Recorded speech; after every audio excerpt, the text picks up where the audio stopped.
I tell you what. I tell you what right now. It does sound like Gambit. I tell you what right now. We need to bleed. We need to bleed purple like Grimace. About to make a name for yourself today. Well, the Mets can thank Grimace for their playoff run. Ladies and gentlemen, that is a fact. Hold on. That is a fact. Did y'all see? Did y'all see this clip of a skinny Grimace that looked like he was on Epidemic? On Ozempic? Yeah. Ozempic. Oh, I'm sorry. I get these words confused. I sneezed. I apologize. Oh, man. Ladies and gentlemen, the broadcast is going to start in 30.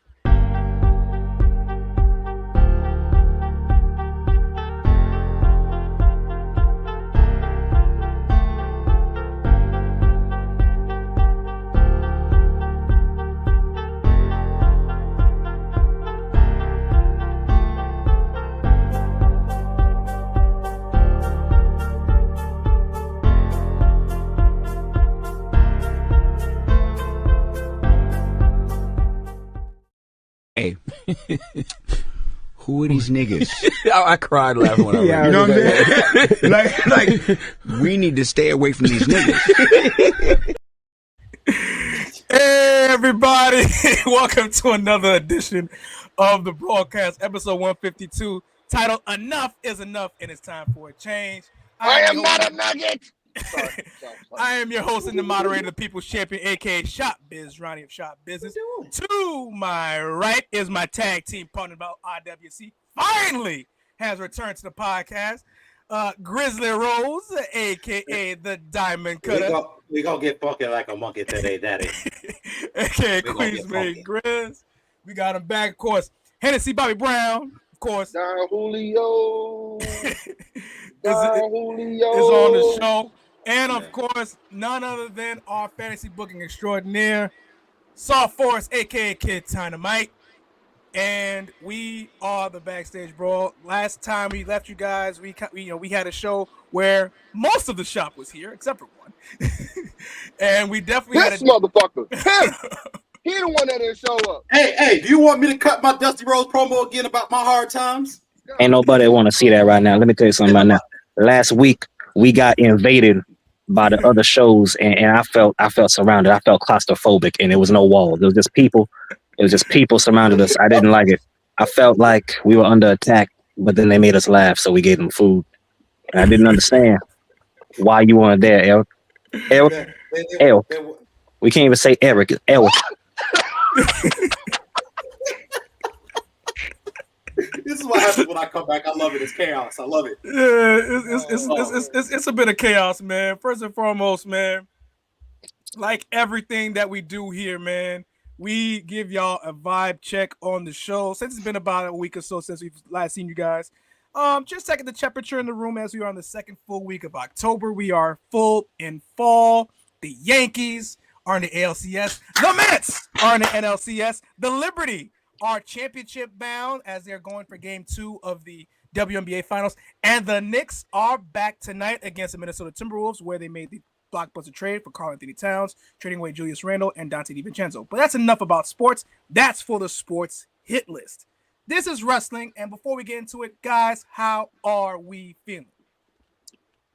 I'll let everybody else go. How y'all want to do it? I'll be happy as Stewie can hit a fucking free throw. You better hit your free throws tonight. That's all I motherfucking know. That was some bullshit. Said, right there, oh my God, it's Saw Forrest. Oh, that's my friend Josh. Ty got a fan. That's my friend Josh. Yeah, there we go. Make sure you retweet and share this live right now. Share this live right now amongst your friends. He might. For those who are on Facebook, YouTube, Twitch, and of course, Twitter, formerly known as X, please share the pod as we are live. So, fellas, how we feeling for real? I feel great, man. First off, let's talk about it because I haven't been on here for the longest. You haven't?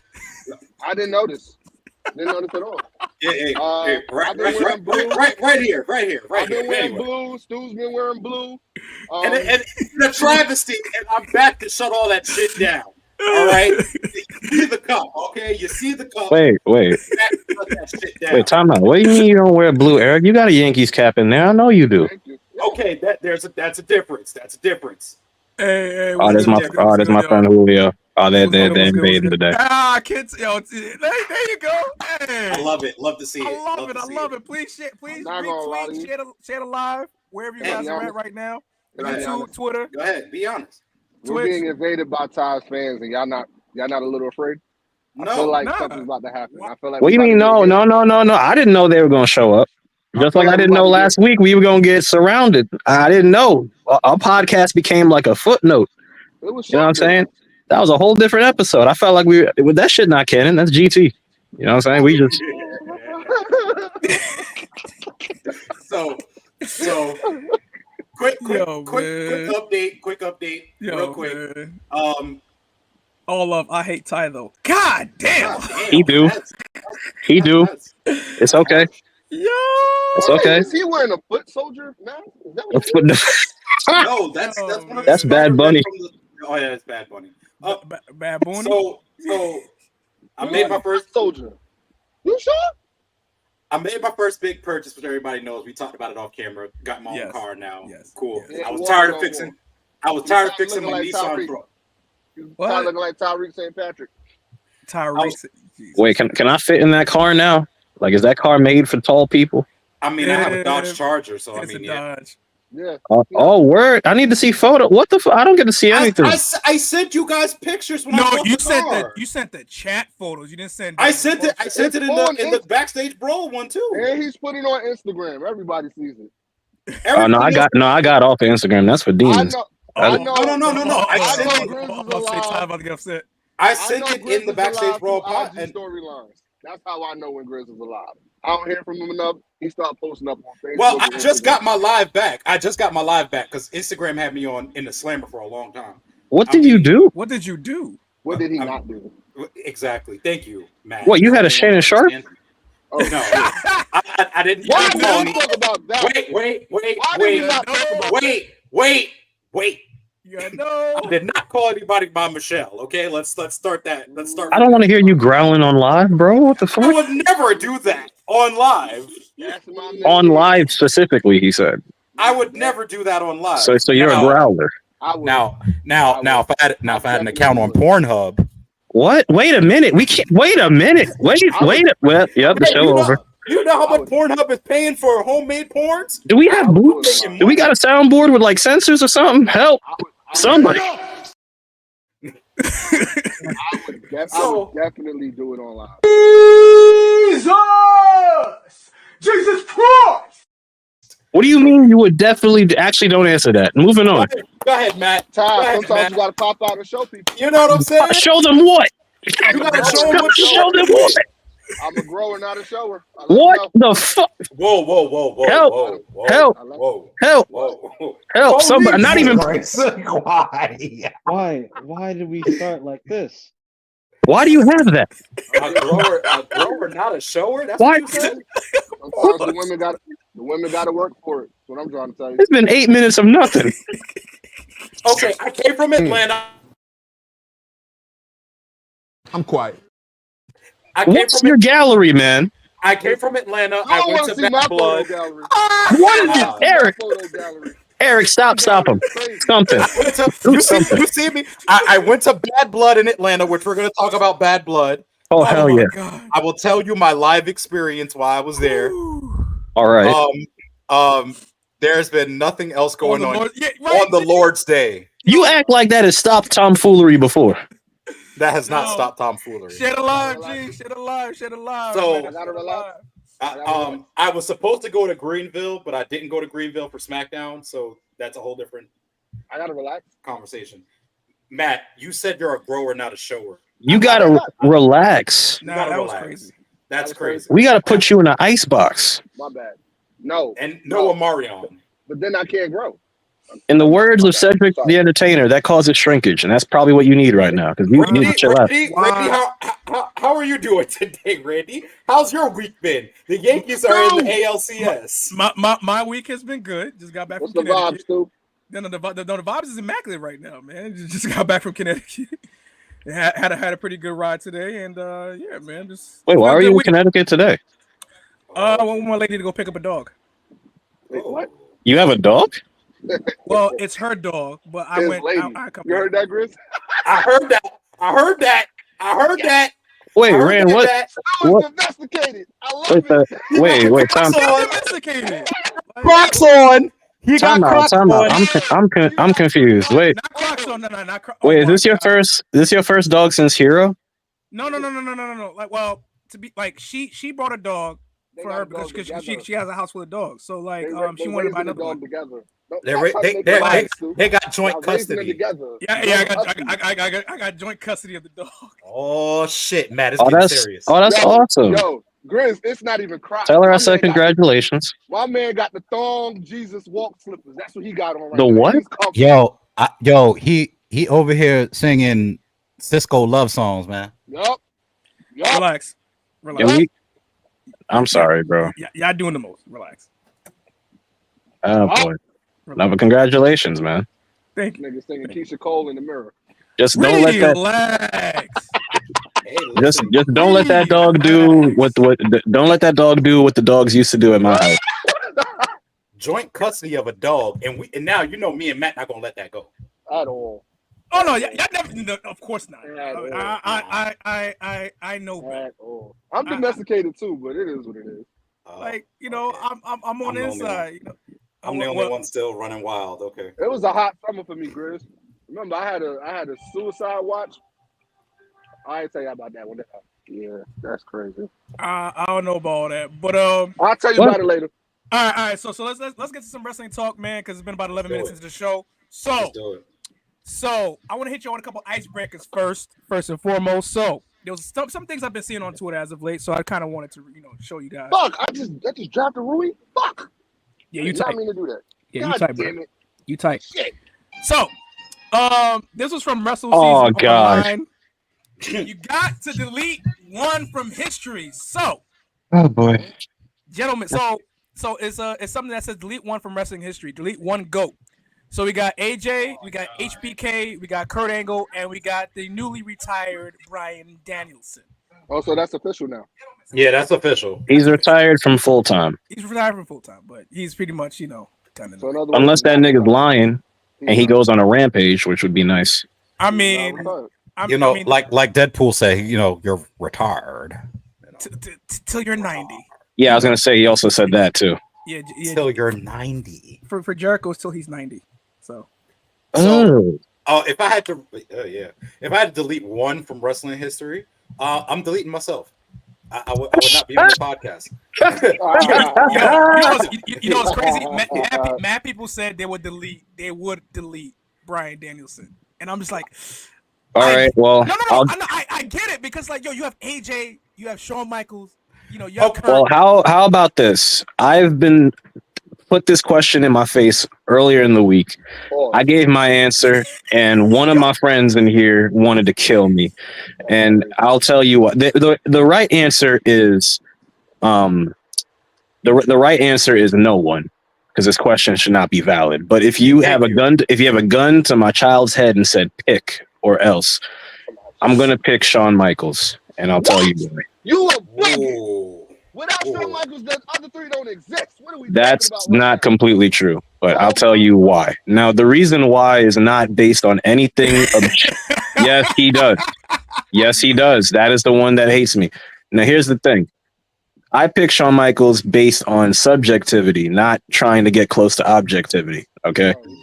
I pick Shawn Michaels because while I like Shawn Michaels, in comparison to the other three, there is a part of me that can take more breaks from Shawn Michaels matches than I can from the other three's matches. Okay? Because Shawn is a great entertainer. He's a great performer. He's always been one of the most solid wrestlers of his generation. However, AJ Styles, that catalog is ridiculous. It is. Kurt Angle's catalog from about 2002 to 2010 or 11. 2000 to 2010. You can go even further, but I'm just saying specifically for myself. From like 2002 to 2011, there are a lot of matches in there that are guilty pleasures of mine that I go back to, and some of the ones are the ones you're not even thinking of. Like, I love watching Kurt Angle and Rey Mysterio tear it up. Yeah, that was dope. I love Taker and Kurt Angle series across the 2000s, whether it was 03, 06. There's so many matches in there that I love that I just can't see myself getting rid of, especially during some of the prime years of my childhood. And then, what do you call it? Bryan Danielson? Are you kidding me? Are you kidding me? There's so many matches for Bryan. There's so many promos. There's so many interviews. Like I can't let that man go. The only reason why Shawn goes is because Shawn Michaels, for all intents and purposes, there are times where I watch Shawn Michaels matches and I'm in awe and I love him. And there are other matches where I sit there and I go, Shawn, I end up sounding like Shannon Sharp going like, Shawn, you didn't have to do that, Shawn. Shawn, you didn't have to backflip, twist on your neck, 360, this and that. But I love it, but I'm just being honest. It's no offense to Shawn Michaels, but compared to the other three, those matches mean so much to me, I can't let them go. So what? Okay, let's flip this question like this because I really can't answer. The sacrifice would be me. I'm no longer here on this earth. So last week. Yeah, basically. What, are we talking in their prime? It don't matter.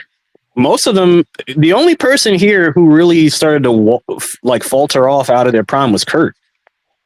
Yeah, I think that's probably why I would pick Kurt. That's why I said 2002 to 2011. Because after 2011, you got some good ones, but you also got some some duds. Yeah. You got some duds. It's like I'd say to 2015, you're good. Like, don't get me wrong, but I don't want to remember Kurt Angle and Baron Corbin. Yo, no. I don't want to remember Kurt Angle as a Shield member. I'm still trying to figure out why that happened. Kurt just looked very happy to be there as a Shield member. Kurt Angle just reverted to 2001. Not 2001. He reverted to 2000 Kurt, which was fine, but that's not my Kurt. Yeah, my Kurt is the one who was yelling and wrestling machine. Yeah, your Kurt is Percules. You know what I'm saying? Well, that was because the perk wore off. That's a fact. You got to join that one. Yeah, you're right, Gene. I don't know. I'd sacrifice my mama before I answer that question. Don't say that too loud. What? Crazy. What's wrong with you? Don't say that too loud. I'll say it again. She right downstairs. All right, matter of fact, bring the camera with you. I'm telling on you. She gonna get mad if I say it. No, you're her favorite, so. Yeah. Take that back. You're her favorite. She has a whole son. She has a whole son, and Tyler is her favorite. Hi, Shay. Hi, Shay. How you doing, Matt? No. Stop. I see you being light skinned. You're being light skinned, and I don't like it. Yeah, he went from Bobby to Chris. I don't like it. There's one light skinned person on this show, and that's me. You know what? What the fuck? You know what Stop it. You're not lighter than me. Stop it. You stop it right now. I'm translucent. Mother, too many goddamn syllables. Huh? What are you doing, bro? So let's get back on topic here, guys. All right, so, Rand. What about you? Who you delete? Me? Yeah. And why? I'm sacrificing. Yeah. I'm pulling the gun at you, man. You like to ask questions and sit back and watch the chaos happen. Nah, it's your turn. Because I'm the moderator, I can just sit back and just say, moderate this gun in your face. Now answer the question. That sounds crazy. How's that? Come on now. That was wild. We mean that was bro before the. All right. I got you. So, you gotta pick one. Still, please or are you sacrificing yourself off the show? Dude, do not make that noise ever again, bro. I'm with Eric with this. Thank you. Sacrifice yourself off the show. I'm gonna pull a Black Widow and just sacrifice myself. There it is. The Infinity Stone. Because I can't choose. Because all four of those guys, it's hard to choose and put one off the reservation. Bro. Everyone important in wrestling history. Y'all some bitches. I'll be that. Y'all some bitches. I picked mine. I've justified mine. I can't believe y'all. Listen, you picked Shawn Michaels, which is blasphemous. No, it's really not. It's really not. It's really not. Go out of those four. You really showed Wait. Time out. You're telling me Shawn Michaels is better than all three of those guys? All three? He trained one of them. He barely trained one of them. You can thank William Regal for most of that. But he was in Shawn Michaels' school. So was Brian Kendrick. So is Paul London. And they're all phenomenal talents, but it ain't all because of Sean. This is also Sean during a period only one of them became world heavyweight champion in 2 major companies, even though he was world heavyweight champion in other companies. Bryan Danielson was world heavyweight champion in 4. You're right. But I'm just saying, it's the ones that count for people in North America. You are punching upward and getting knocked down a damn mountain. What are you talking about? Shawn Michaels is great, but I'm not going to put Shawn Michaels personally over Bryan Danielson, and I'm not going to put Shawn Michaels over Kurt Angle. Shawn Michaels is a better entertainer than all 3 of these guys. I completely agree with that. But if I'm talking the overall package, Shawn is there, but Kurt Angle is arguably the most well-rounded out of the 4 in terms of overall. Yeah, when he's on perks. No, even before that. Take the drugs out of it. I can't. That's most of his prime. Shawn Michaels was on cocaine and everything else in the prime of his character. That is true. But he came back holy and sanctified, and he gave us bangers. Yeah, Shawn Michaels came back and gave us a bunch of bangers, yes, but I said the height of his character. I didn't say the height of him. But we got to add that into a fault. But here's the thing. Most of y'all are arguing. Most of the time when y'all argue Shawn Michaels in terms of performance, you argue his character. If we're talking about his in-ring, I don't disagree. It was very high level. But here's the thing. I can name 5 people right now that surpass Shawn Michaels overall. And 2 of them are on this list. You said surpass him? Is AJ one of them? You said surpass him? Yes, surpass. That is a wild statement. Why do you hold Shawn Michaels on such a high pedestal compared to Kurt? What makes Shawn better than Kurt? What makes Shawn better than Kurt? Yes. The character along with the in-ring. I'm not saying Kurt Angle was a bad character, but we've seen different forms of Shawn, whereas we've only known 2 really variations of Kurt. So it's kind of hard to say like what are the different variations of Shawn that you've seen? Because they're basically 3. Rocker Shawn, the early Heartbreak Kid Shawn, the Boyhood Dream Come True Shawn. Okay. Then it's the Attitude Era Shawn, which is the DX variation of Shawn. Yep. The Holy and Sanctified Shawn. Come on, there's like 5 different variations of Shawn. It's hard to just sit there and go, like, we can't just tag him into just one. Like, okay, well, let me break that down for you. There's not. I'm gonna sit here and I'm make a statement that I know is true. There's not a one of you in this chat that is gonna sit here and glorify Rocker Shawn. Most of y'all don't even consider the Rockers canon until the heel turn, so I'll throw that out the window. Okay. 2, you talk about early HBK Shawn. Yes, there was a lot of fun in that, but a lot of times you guys only remember 2 or 3 matches of that period, not the entire run. So if I want to fast forward to the Shawn that y'all actually pay attention to, let's pay attention to Shawn when he turned babyface around 95. Okay. All right. That version of Shawn was fun to watch. Absolutely. Bangers. Shawn Michaels. Name 3 bangers from 95 to 96 Shawn, not counting WrestleMania. Sid, Bret Hart, Owen Hart. Which Bret Hart? We had the Iron Man match with Bret Hart. I just said not counting WrestleMania 12. Bret Hart. I would say a series with Jeff Jarrett for the Canada Championship. I said 95 Shawn Michaels, not 92. No. No, I said Shawn Michaels when he turned babyface. 90 the banger with Bret Hart happened it was Survivor Series 92. Vader, the ladder match. The ladder match. Vader, Mankind. Okay, there you go. Those are good. Then you go to Attitude Era Shawn Michaels, and then you said Holy and Sanctified on the Justin Timberlake album, Shawn Michaels. Got you. Which is Triple H. Now let me give you Kurt Angle. Kurt Angle had the best rookie year in WWE history until Lesnar. I will. Kurt Angle from 2000 to 2002 was one of the top players in a period where Triple H, Steve Austin, The Rock, and the Brothers of Destruction were a deal.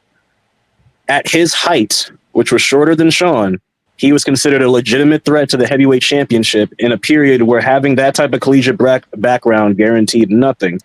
Just to give you some perspective, Kurt Angle, wacky, goofy Kurt Angle, could be a legitimate threat to the WWE championship at 5'10", Dolph Ziggler, with all of the characteristics and personality needed to be a WWE superstar, also with a crazy amateur background, was seen as a joke at 5'10". 2002 and beyond, Kurt Angle was in a different league. Shawn Michaels did birth an entire generation. I'm glad you brought that up, Shay, because Shawn Michaels is also the reason why you have AJ Styles and Finn Balor, but he's also the reason why you have the Young Bucks. Shawn Michaels is the reason why you have Jeff and Matt Hardy, but he is also the reason why you have the Young Bucks. Yeah, that's bad. You can give me so many different names that were inspired by Shawn Michaels. Chris Jericho, inspired by Shawn Michaels, but you also have Chris Jericho. Yeah. You have a lot of highs with Shawn Michaels. The same way you have a lot of highs with Ric Flair. Without Ric Flair, you don't get Shawn Michaels. But with you get Ric Flair, you also get Ric Flair. Why you gotta make it sound like that? Because the thing is, when everyone talks about complete packages, you always talk about the highs and you completely overlook the lows. In what form can you say that AJ Styles is a complete package? Because what gimmick of AJ Styles is really look at shit? Is it necessarily dependent on a gimmick to be the complete package? It's dependent on a personality, not a gimmick. But y'all are AJ fans solely off of his in-ring performance, not because of him as a character. Well, I'm not. I'm definitely not. AJ Styles. AJ's character in TNA. Cut that shit out. No, y'all not. New Japan. Okay, so let me use. No. Hold on. This is me and Matt. This is a. You have to. No. This is me and Matt. You have to have a T in your name to fight this, and I got this. Let me tell you why you're wrong. Because AJ Styles literally is 95 Shawn Michaels, where his gimmick, if you want to use that term, is how damn good he is, how confident he is in his ability. But that's always been his gimmick from start to finish. It has not ended. Yes, but it is not completely unevolved either. AJ Styles in Japan was a completely different individual. Lone Wolf AJ Styles was a completely different individual. His hair was dark and it covered his face like an emo. That's it. That's not it. AJ Styles' whole gimmick in TNA with the Lone Wolf gimmick was reminiscent of what Sting was doing with the Crow. It just looked less hokey, if you want to put it that way. If you really want to be honest, Ty, he's wearing the same gimmick from that Lone Wolf. Was Shawn Michaels not the same sanctified motherfucker from 02 to 2010? 02 to 2010. Let's think about it. No. DX. The man came in WrestleMania. DX. 25. Shawn Michaels did not change in DX. Shawn Michaels literally wore a t-shirt, different pants, and just had a fight with an airplane over a desk. He just got rid of the Bayang. That's all he Not the Bayang. You got this man, Matt, to say the Bayang. You were in the Hall of Fame of Backstage Brawl off of that alone. But AJ Styles stayed consistent through those years, and in the changes that he did make, he made subtle changes. He didn't have to make overt changes to get the point across. But what I'm saying is, you remember you could pinpoint the evolution of Shawn Michaels in like where he was in his life and career, right? I can do that with AJ Styles too. Okay, but like you said, the subtle changes. I just don't see AJ Styles as the complete package because when he talks, I get bored. But I wasn't talking about AJ. I was talking about Kurt. No, and now to get back to Kurt, I'm not getting rid of Kurt. I can tell you when Kurt's life changed. We all know when Kurt's life changed. Cool. So now that we're on the same page, no, Kurt was fucking his wife. My black son. My black son. That was another life change for the worst. Yeah. Well, actually, better for Kurt, worse for us. Jesus Christ. But yeah, I will still say yes. Shawn Michaels is a great athlete, great wrestler. Out of the three, on a personal level, I picked Shawn to go, not because I want to, but because if I'm picking my priorities, Shawn is going to get edged out by a bit, only a bit. So before you bring out the pitchforks and shuck that shit all the way from Brooklyn over here, just know I'm moving to the left. All right. I'm choosing AJ Styles. You can live without AJ Styles. Yeah. You can live without Alan Jones Styles. Yes. Uncle Al. that SmackDown. One of the main reasons why you watched WWE in 2016. Yeah, SmackDown Not Live saying- would be. Not saying that I'm not an AJ Styles fan, but if we're talking about, you talking legit, you're talking about Daniel Bryan and all that he's done in indies. Because again, when I was wrestling, he was prevalent during that time. So you're talking about American Dragon, Daniel Bryan. You're talking about Bryan Danielson. You're talking about Daniel Bryan and all his glory during the WWE. He carried that shit for a long period of time after CM Punk left. So I'm gonna have trouble getting rid of Daniel Bryan. So the same thing that I did for Shawn Michaels, you're doing for AJ, but mine is invalid because it's Shawn Michaels. I didn't say it was invalid. I was just giving you perspective from my perspective. All right, I'm gonna give you perspective. You're telling me that Alan Jones is the easy pick, even though he was just as influential on the indies for the period that he was in, helping to build Ring of Honor and TNA simultaneously, working all over the U.S. So you're giving AJ Styles the credit for Ring of Honor when they had CM Punk. I'm giving him some credit, not all credit. I'm giving him some credit. It sounded like you said he was as prevalent as certain like.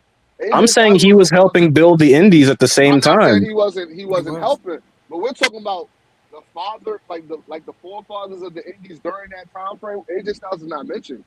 If you really want to be That honest. doesn't mean he wasn't there. That doesn't mean he wasn't a part. But if you're gonna like even that out with Daniel Bryan, you can't. You know what I'm saying? I understand what you're saying, but the reason why I give him that credit is because that same class of talent. You're talking AJ, you're talking Danielson, you're talking Christopher Daniels was a little bit before that because he was late '90s. But you're talking Punk, you're talking Low Key, you're talking Xavier, you're talking Joe. Tyler Black, aka Seth Rollins. No, that's later. But later. But that's still. We're talking Hero. We're talking the Chris Hero era. Bryan. Yeah. El Generico. You're talking Rocky Romero. You're talking a young TJ Perkins. You Yes. had forefathers, but AJ Styles wasn't like considered a forefather at that time. AJ wasn't. He wasn't. I was in the Indies around that time. He wasn't. AJ wasn't considered a forefather. You wouldn't say. Forefather. No. I see. So he wasn't. Okay. You know what? It's been a good debate. It's been a good conversation, but we do got to move on quickly. There was news that was just brought to our attention from wrestling purists. Last night, of course, WrestleDream happened in Tacoma, Washington. Private Party was in a tag team championship match against the Young Bucks, and they didn't win. So wrestling purists came out with a tweet earlier today that said the fact that there were people in AEW that pushed for Private Party to win the AEW tag titles this week. And of course, the Young Bucks in retort, as you see their tweet, put a certain line that Hulk Hogan used. Thanks, Shawn Michaels. Famous to say, Thanks, Shawn Michaels. Doesn't work for us. So. I love you so much for this. Go ahead, Matt. Go ahead, Matt. Now, before I give my opinion, I just got to air my grievances, right? Okay. I don't like the fact that these niggas is acting like they're from Brooklyn now. All of a sudden, I hate it. It's bad. You're from New York. Fuck that. I don't care. Don't be wearing Tim. What you got a problem with Private Party? That. No, you don't come to the ring. We don't do that, bro. We Millie Rock. I don't want to see none of that shit. We Millie Rock. Fuck that, bro. Have you Millie rocked forward down the ramp? No. I'm just saying. That's hard. That's a lot of momentum. That's a lot of momentum. I think you. That's a lot of torque. Bro. We don't have insurance for that. I don't. No, you stationary when you Millie Rock. No. Yeah, but you gotta. With it. If you Millie walk forward, it just looks like you're deflecting bullets. I'm not signing up for nobody. Like you trying to catch snowflakes. All of a sudden, and they have bedazzlement in their goddamn hair, bro. I'm not with it. You were just talking about Cisco earlier. What happened? Why you flip? Cisco is a cult classic. We're not doing that, Ty. But they're not acting any less wild than Cisco wrote from Baltimore. I know. And you know that that's not the worst thing in the world until they start speaking. But at the same time, Two blue you. I'm just. They're playing a character, but they're dragging it now. You didn't. I mean, Shelton was Cisco once. He did so was.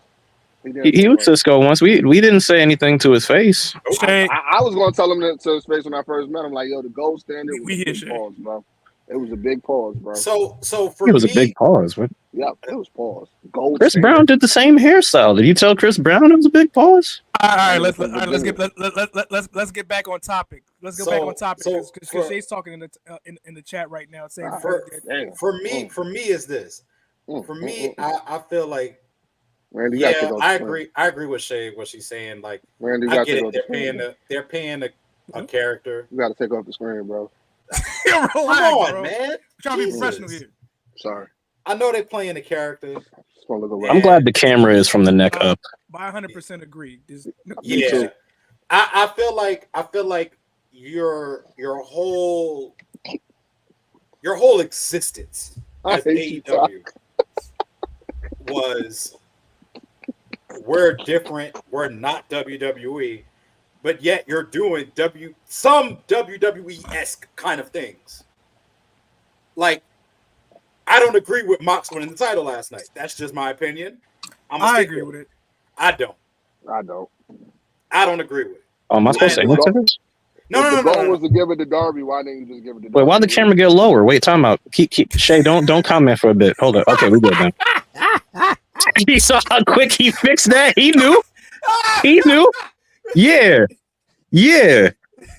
Gonna get us kicked off of YouTube. I don't agree with it. I didn't agree with that call last night. It's the same thing with the Young Bucks. The Young Bucks are it's no secret. They're the EVPs. They pretty much run this company, and you're holding these tag titles hostage for what? Because you own it? No, there's no other because you're the best tag team. I mean, don't get me wrong. It's been. I haven't watched AEW in a very long time, so I don't want the AEW purists coming at me and saying, "Oh, well, how are you going to?" Wait. That's not saying that's going to set you up terrible. That is about to set all three of y'all up terrible because he just said, "Hey, I'm out of date. This isn't good. I don't like where this is going." No. People who support AEW for the purest of what it is, I rocks with them. For them motherfuckers that be talking out the side of their mouth about AEW like they can't do no wrong, they can shut the fuck up. I didn't even say that. I'm just saying. Next job at his event, come see me. I'm just saying. I haven't watched the product in a little while. I don't know how long the Young Bucks have been tag champs, but it's just. I feel like y'all need to. Commissioner Dre. I feel like y'all need to push people. The tag teams that actually do deserve it. Private Party is one of those tag teams. Top Flight is another one that should have. Why are they on Ring of Honor? That's to me is. Well, I mean, with all of this is the reason why I didn't have much resistance to this because I'm like, I completely understand why y'all care. The reason why I didn't care, I don't care as much because it's like as long as this company has had dysfunction in its booking from the jump, it's just the novelty wore off of all the dream stuff. So in reality, until they fix the infrastructure, you're not going to get much sense out of this. Like the Young Bucks could basically pull a Triple H with the tag team championships the way Triple H did with the world title during the Reign of Terror. I'm waiting on a Batista. Yeah, I'm waiting on something because. What do you mean by that? When I say I'm waiting on a Batista why the camera get lower? I'm waiting on I'm waiting on a Batista because I need a team. Maybe Private Party was that, but I feel like they got the title run kind of impromptu or abruptly. Maybe I'm wrong. But wait, they won a title before? They won a title opportunity. When they won the opportunity, I feel like a lot of people went, "Word? Really? I wasn't expecting that."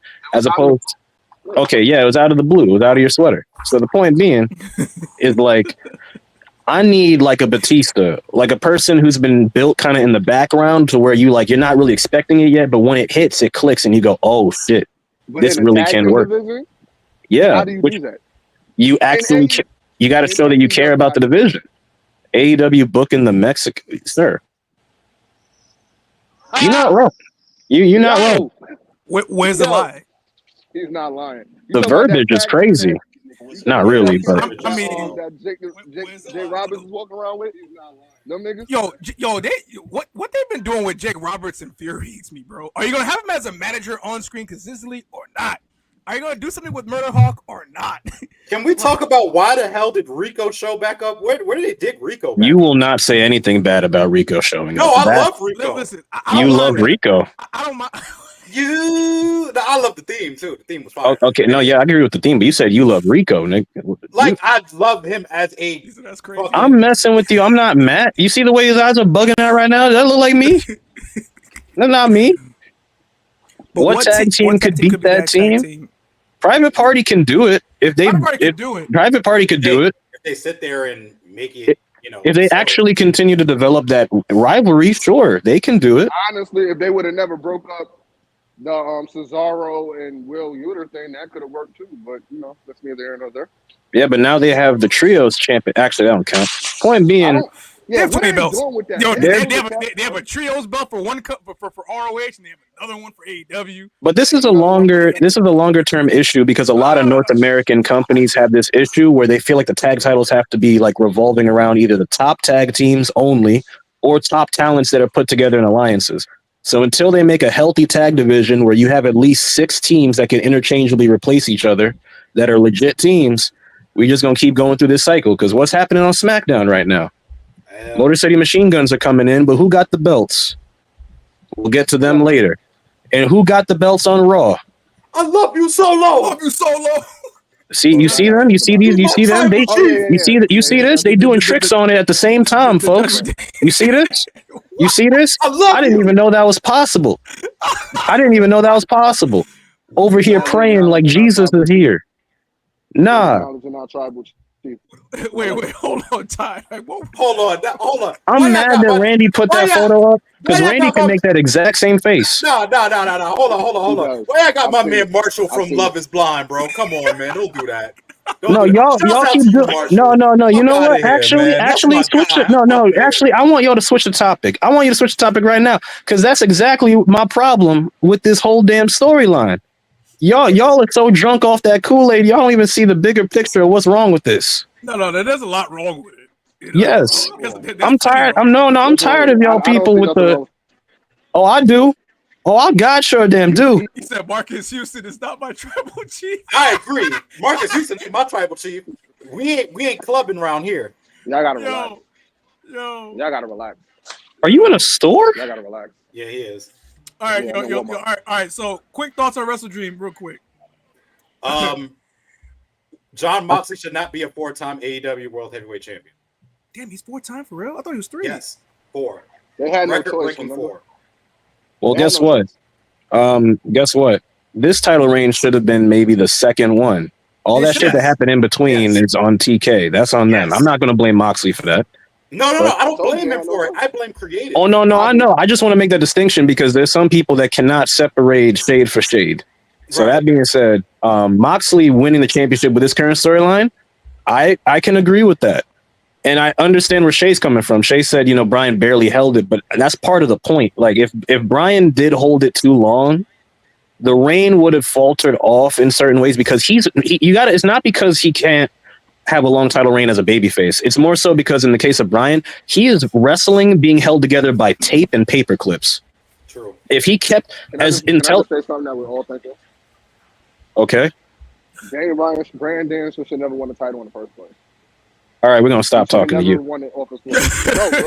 No, I'm playing. No, I do think there's a legitimacy to that as well. But considering what did happen, the fact that Brian's been wrestling more and more hurt and he's been trying to find more and more creative ways to win, time was going to run out anyway. So that's the only reason why I'm like, okay, with Moxley, if you're going to make him that dangerous, he has to beat Brian if you're going to book him in that corner. That's all I'm saying. So, but if your outlet is trying to get Darby over by beating John Moxley, that's fucking stupid. The only thing Darby trying to get over is a mountain, bro. I don't know what he's not getting Everest. Darby should have been champion a long time ago to a different point. But in the case of this, there is a saving grace for Darby though, because Darby's kryptonite has been Moxley.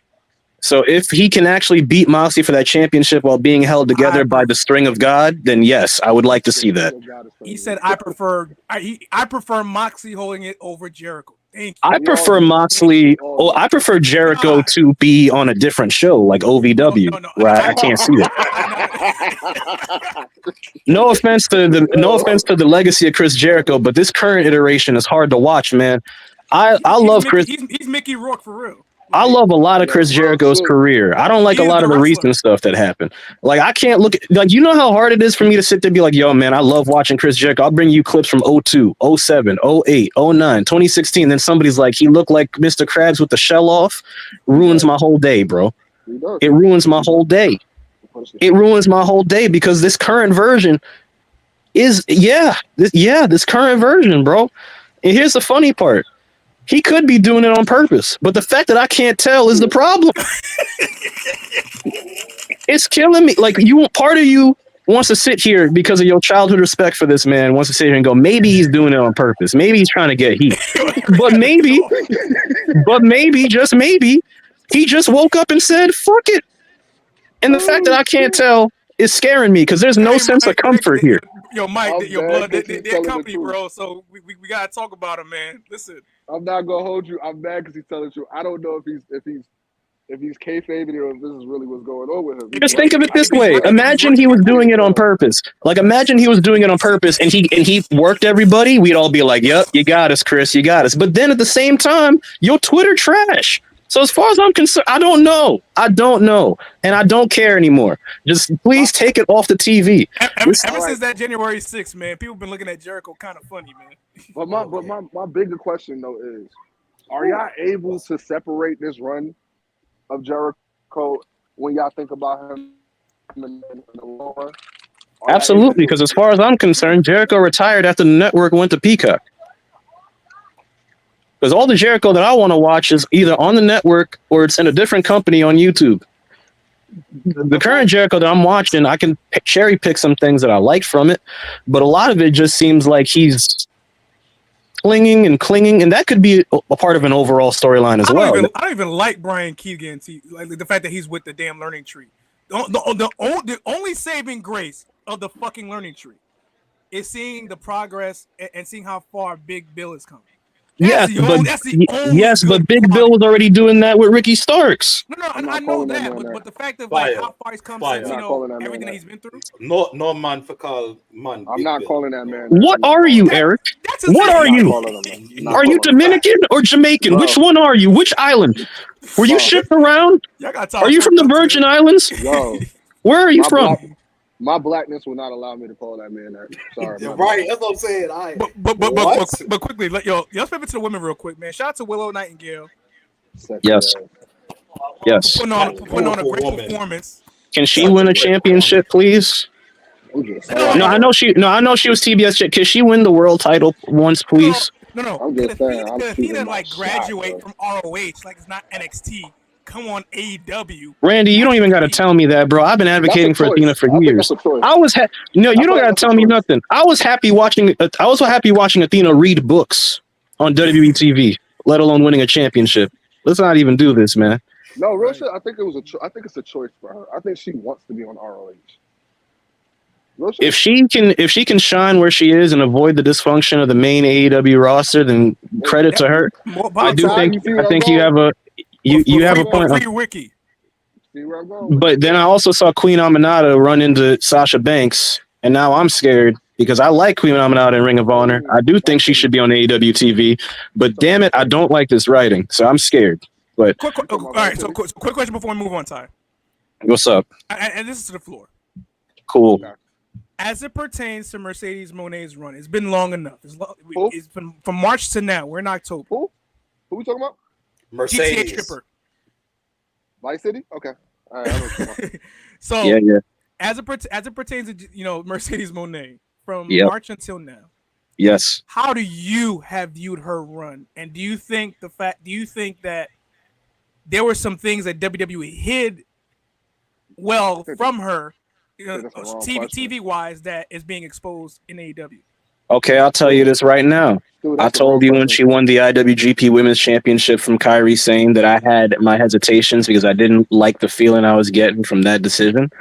And I feel fairly similar. Not exactly the same, but similar because what I've been seeing from hello, Deshaun Malik. What's good, Wild Child? Deshaun Malik Shabazz. How you doing? I don't know. Malik Shabazz. I feel like those two kind of got to go together. It's kind of part of the ring. But I'll tell you this right now.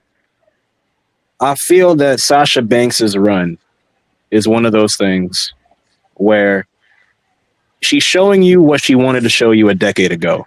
But because it hasn't been updated much, you're starting to see that this should have evolved some time ago.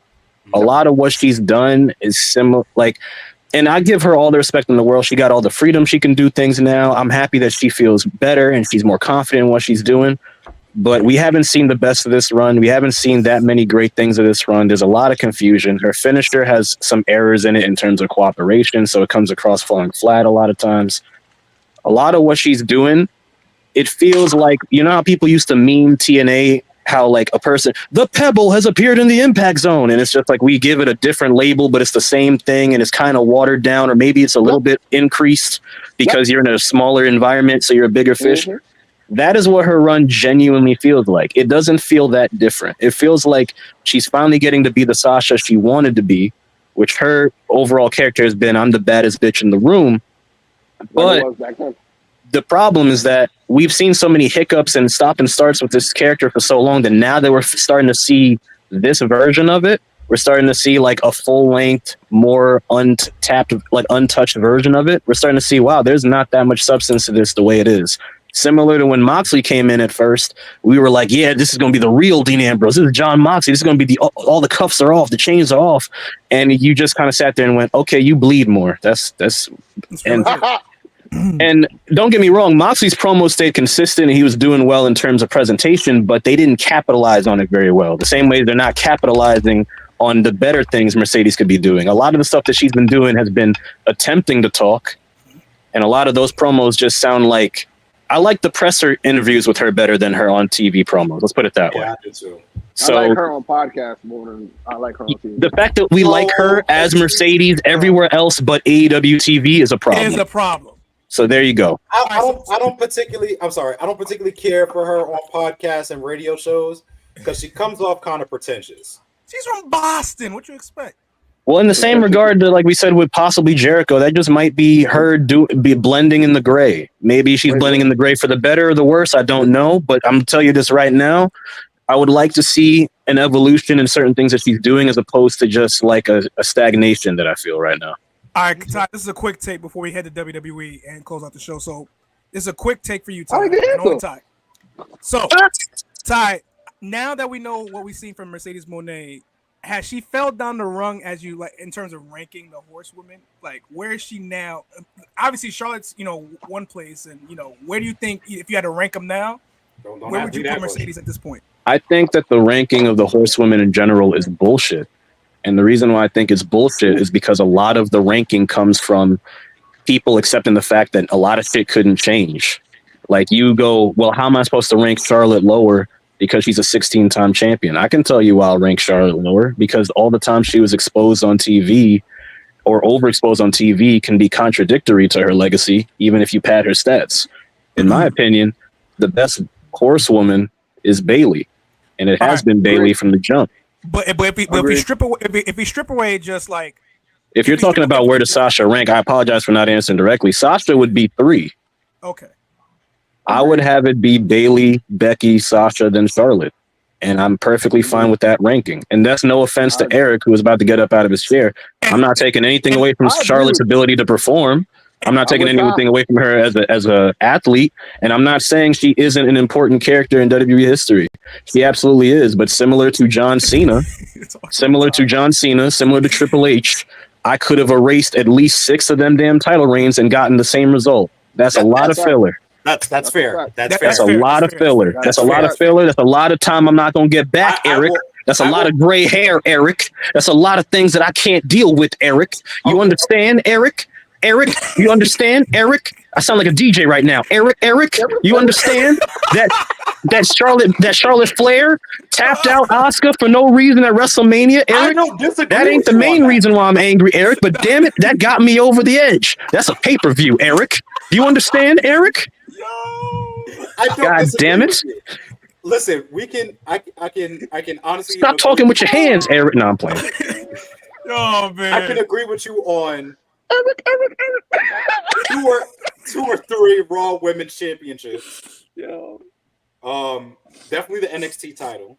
I'm in Walmart losing it. Like I'm thinking and maybe one SmackDown Women's title reign. I'll give you the first NXT title reign. The second one was absolutely absurd. It wasn't needed. I'm glad that Io survived that, but still, it wasn't needed. It was not needed. It temporarily stifled Bianca for a little bit, but she recovered. She got her comeuppance a couple years. But you know what? That helped Bianca in the long run. That's what I'm saying. It helped her out. No, it didn't help Bianca in the long run in the sense of like, oh, thank God it happens. More so, give it to Bianca credit for bouncing back in the long run. Okay, that's better. That's better. Yeah, not bouncing back, surviving it. Because a lot of people did not recover, and some people did not recover. We're not gonna name no names. Yeah, Eric. Speaking of Asuka, no, not just her. Not just her. It's not just her. Another one. Rhea suffered during that time, but bounced back. Rhea, Asuka. Name right. No, Rhea was fine. Becky suffered for a bit until the summer of 2016, but you get the idea. Like there was a lot of stuff that got halted because of the Charlotte agenda. Things got stifled. And of course, we had Ronda in the fucking middle because she wanted to be. Ronda didn't bounce back. No, you know what? Ronda's not canon. Next topic. Okay, next topic. Bad Blood. What's going on? Hello. What's going on? Thank y'all for joining the chat. Please share us, like, subscribe. We're on YouTube right now. We're also on Facebook at The Backstage. First off, y'all know y'all don't say my government name on this show. Why y'all using my government name? Your mama named you Eric, therefore you're Eric. I feel like you saying DJ D-Rec cut the beat. Anyway. Eric, I've never referred to you to anything else but Eric. I thought that's how I thought names work, Eric. Yo, son. Now I'm playing. You want me to call you Grizz? I'll call you Grizz. Listen, the people that's watching, when you see me in the street, don't call me Eric. Y'all don't know. I'll call you DC, Diamond Cutter. I'll call you DC right now. I can get down with that too. There you go. Yeah. Yeah, they gonna call me about my I Grizzly Rose, because this question's coming to you first. What was your favorite highlight from Bad Blood in the past week? First hour. Do you want the political answer? Hey, you're back. Listen, this is your first episode back in a minute, so listen, you got the floor. Okay, cool. So, because y'all don't get to see this because I was at the show live, seeing Bianca, chill on Eric Ty. I'll let you have that one. Seeing Bianca, Jade, and Naomi in the ring before the. All right. Yo, Ty, I gotta chill on my name. Yo, Ty called something today. I'm done, bro. Seeing Bianca, Jade, and Naomi in the ring all together. That had to have been an out-of-body experience for you. That's was it? Oh, my God. Oh, Eric, I meant to tell you this. Oh, my bad. I did it again. Yo, I meant to tell you this. You know who reminds me of Bianca in a different sport? Who's that? Y'all, you know that boxer Alicia Baumgardner? Yo, she fire. I fuck with her. I feel like she's cut from a similar cloth as Bianca, to be honest with you, in terms of like their looks. I just want to put that out there. That was on my mind. My man Ty with the no. I respect that. I am the most cultured person. Fuck you. With the Snapple. No. Ty, you are cultured. It's just good. It'd be good when you Snapple facts. Fuck you. When you bring the Snapple facts to the table, man, it'd be good, man. Shit, it's all on me, bro. Yes, Snapple sponsor me. I'm no more good, bro. I think one of the best highlights for me as far as like matches go, it was cool to see Gunther because I've never seen Gunther live, even though he really didn't do anything. He came out there clean. That is the most New York pronunciation of Gunther ever. Gunther, because I call him Gunther. I don't call him Gunther. No, Gunther. Goon. You see how that man dressed? That man dressed like Denzel in American Gangster. How was it when you saw Goldberg jump the barricade to confront him? So it's funny. Okay. So let me tell that story real quick. So before the show started, Goldberg entered into the arena, and where my seats were, I had a good look at the floor behind commentary. Oh, so yeah, did you not see the pictures I sent you? Or I didn't send you guys those pictures. No. Okay, I'll send it to you again. But anyway, so from my seat, it's a good distance, but I can see the floor. I saw Killer Mike, and then I saw Goldberg. So Goldberg came, real political, him and his son and his wife, whatever. That was before the show started. Dude, we hate Goldberg. We do too. Yeah, I wasn't hyped. I was not hyped to see Goldberg. It was like whatever. So Willie G is crazy. Willie G is funny. When the segment happened with Triple H came out to a huge pop, and he revealed that ugly title. I don't like the way it looks. I don't like it either. I hate it. When he jumped the barricade, he kind of did one of those things where he stood up. Because hard cam is on him, so he stood up. He's trying to hype himself up. And then he got in the ring with Gunther, and everything happened so fast. It was couldn't get over the barricade. Right, he couldn't even get over the barricade. He was struggling. Old ass. He was struggling to get over the barricade. And Gunther does like one of those things where it's kind of like he kind of smirks, but he's really laughing at you because you look like a dickhead. That's exactly what he did. That's what I saw. It was like look at this guy. Dummy. Look at this nigga. Oh, first off, what's the real highlight? What's the real highlight? What's up? I was in the same building as my favorite wrestler, DDP. Yes, that's true. Right. How was that experience, man? How was that experience hearing the pop in the crowd? I wanted to go over to the section the closest that was to him and shout his name just so he can turn around and look at me. It would have been an out-of-body experience for me. But it was cool to see him. It was cool to see that everybody showed him love. Yeah. Everybody did the bang. Like, yeah, you're in the WCW hotbed. Ty is my tribal chief. This nigga put the Haitian and Dominican and Puerto Rican for you. I'm gonna kill you. And then I'm gonna find you. I saw Randy's goat too. I got to see Randy's goat. You got to see The Rock at the end. That's true. I got to see The Rock. Did you know? Did you get surprised when it happened? Okay. So let me back up a little bit earlier in the day. What are you talking about? We in self checkout? Yeah. Man. Don't scan a tomato as a TV. Scan us. No, scan us. Are we valid? Scan us. $10.99 Come on, man. Don't scan a tomato and it's the guy Randy sounding like Shannon Sharp on this. It's beautiful. So come on, Eric. Skill. Come on, my grandmama said. Skill. My grandmama said, they just like my grandmama, So we when I went to shout out to Janelle and Danielle, shout out to y'all. We went to brunch before the show. Hey. And shout out to Sir Wilkins, Muscle Man, Malcolm, he was there too. Good shit. Hey. Good shit. And y'all was in Crush's house in Atlanta in the Phillips Arena. Well, State Farm. Damn, I'm old when I say Phillips. Yeah, showing your age. So we went to brunch, and when we were at brunch, they were talking about The Rock is in Atlanta. Now he was in Georgia. He was at right. They were saying that he was there. Yeah, he was at college game day. So a lot of people have been talking about it and everything, and I was like, I got to see it to believe it, because if you know, you know. If you know me, I always tell this story. I went to Survivor Series for The Rock's 25th anniversary show, and he never showed up, and I was very upset. He was tight. I spent money to see The Rock, and I didn't see The Rock. I saw good money too. Good money. I saw Roman Reigns and Big E. I saw Becky and Charlotte. So cool. I saw. Wait, what's bad money? I don't know. Who? Okay. So Diddy. That funny money.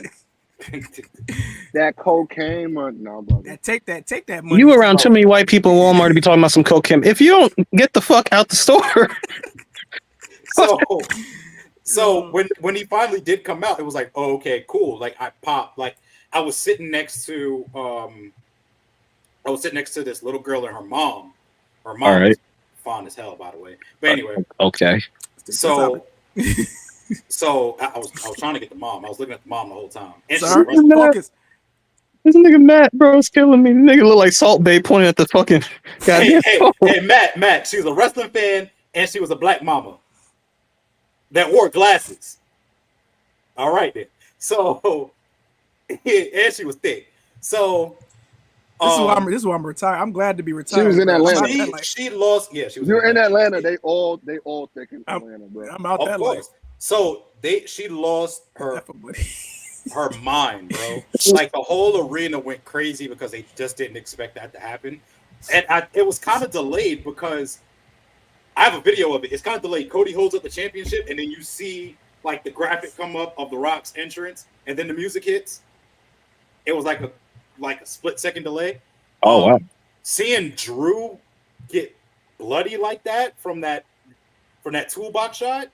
That was crazy. That was crazy seeing it live. I heard those who was in the arena like when they heard the bang. You heard the bang, bro. Like you heard Bang Bros. You heard banger after banger after banger. Oh yeah, I saved that. Thank God, YouTube. Oh Jesus. You heard like when Punk went up and hit him with the toolbox, you could hear it throughout the whole arena. And then when you saw, like, because Drew has long hair, so when he threw his hair back, you saw his face kind of like squirt out the blood. It was bad. Yeah, I feel like for some people, that's like their Joey Mercury moment. Yeah. A lot of people felt like, because I was like, there were some guys in the crowd behind me. And they were like, "Oh, he bladed." And I'm like, "No, Blow, that's not." Nah, he had like that was a metal toolbox, bro. That was hardway color, and you know what? He had hardway color, but he got the Eddie effect. Like, remember when Eddie bladed himself and had the artery pop, and he was gushing. Yeah, he couldn't stop bleeding. They had what was it? Was it a street fight? No, it was the bull rope match. It was bull rope match. Yeah. That was a bloody match. But I don't think that was worse than Joey Mercury, bro. That shit was crazy. Joey Mercury. That was crazy. Joey Mercury's face damn near exploded. But all shout outs to Joey. And CM Punk got so much love in that arena. But the Punk Drew match for sure. Seeing Nia Jax, I mean. All right, next match. Next match. Next match. Wait. She did a Hurricane Rana. Like that was not a Hurricane Rana. That was a Hurricane Tried. That was a her I wanna. That is not a Hurricane Rana. The sexiest thing that she did was do the Annihilator and then wink. I lost it. Yeah, I know you did. The minute you mentioned Nia, you started stroking your fingers. Who strokes their fingers? What are you? This man looked like he's trying to clean up his hands after some wings. Talking about Nia Jax. Wait. Finger licking good special. That's what that was. I know we're not having coonery on the pod. Yes. I know we're not having coonery on the Brawl. What? Delicious. Man almost ate the mic. What is this? Oh hell no! Delicious. Lucas's gimmick. Where my gimmick? Where? Oh, that was. Oh, I thought you were just doing some. Oh, never mind. You were imitating Wilkins. Okay, I thought you were doing. Okay, I was about to be like Eric. He was imitating Wilkins. I was like, whoa, that's crazy. I thought he was. No, because I've seen. Listen, I've been on the internet too long. I've seen some things, man. So and of course, I'm gonna go with my low point. Y'all know what my low point is. 3, 2, 1. Back dimples. Oh, that's right.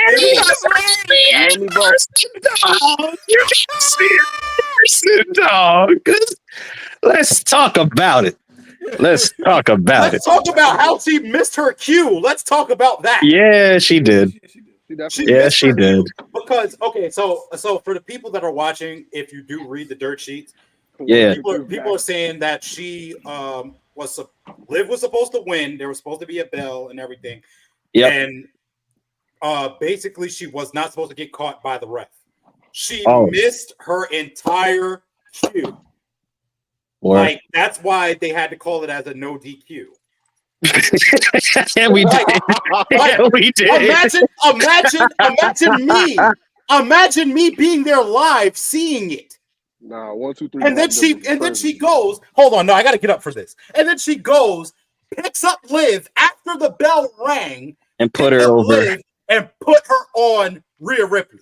Yeah. Really? What are we doing? How did you feel about almost watching Dominic's ankle explode in person? Dominic is first off, let's put some respect on Dominic Mysterio and his character and everything that he's been doing. That's number one. That's number one. Yes. Because his character work during that match was impeccable. A1. Impeccable. Thank you. Took the words right out of my mouth. Pause. How's that pause? There works. It was superb. Put your cam on.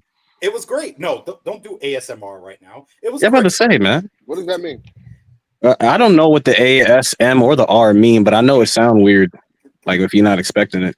Yeah. So, but ASMR is what Kendrick did at the beginning and Not Like Us.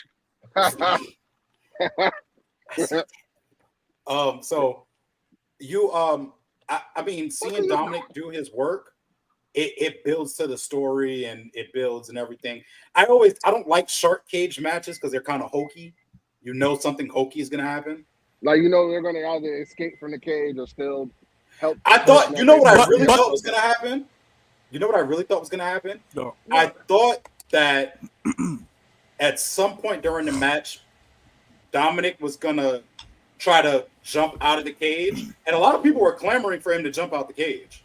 I thought he was going to bust his ass because the entire time, I thought either Rhea was going to catch him, or if Rhea wasn't going to catch him, he's going to fall on Liv. One of the So I just thought his nose was going to bleed. It would have made it better if that happened. It would have been cool. That would have been nice, but well, I had a panic attack. I didn't like the Raquel Gonzalez. No. Man, So it made sense why, but I was just like, no, I'm good. So that means no. It did not make sense, and I'm hating. Am I the only person? They were tag team champions. Am I the only person I kind of wondered? What? You know, I'm sorry, Matt. You ever? Oh no, you. No, I was just saying it does make sense because she got injured by Rhea. Her and Liv were tag team champions, so that makes sense why. And she used to be friends with Rhea too. I'm not a Raquel Gonzalez fan. You know that. I'm not either. That's why I'm hating. I will never give that woman credit. She's okay. I'm pretty sure she's a lovely woman. Don't get me wrong. Wait, didn't Raquel have a thing with Dominic too, where like they were like having stare downs as well? Yes, like months before. Which is why that's long-term story booking. So that means Dominic's going to jump to Rhea, not to Rhea, to Raquel next, isn't he? He's being every bit of 2000s Eddie Guerrero as he can be right now. His real guy. I love that That's for a different him. conversation. You said Eddie Guerrero. If he jumping from diva to diva, he sound like CM Punk to me. Didn't Eddie get caught with like 3 women in a bathroom on WWE TV? He did.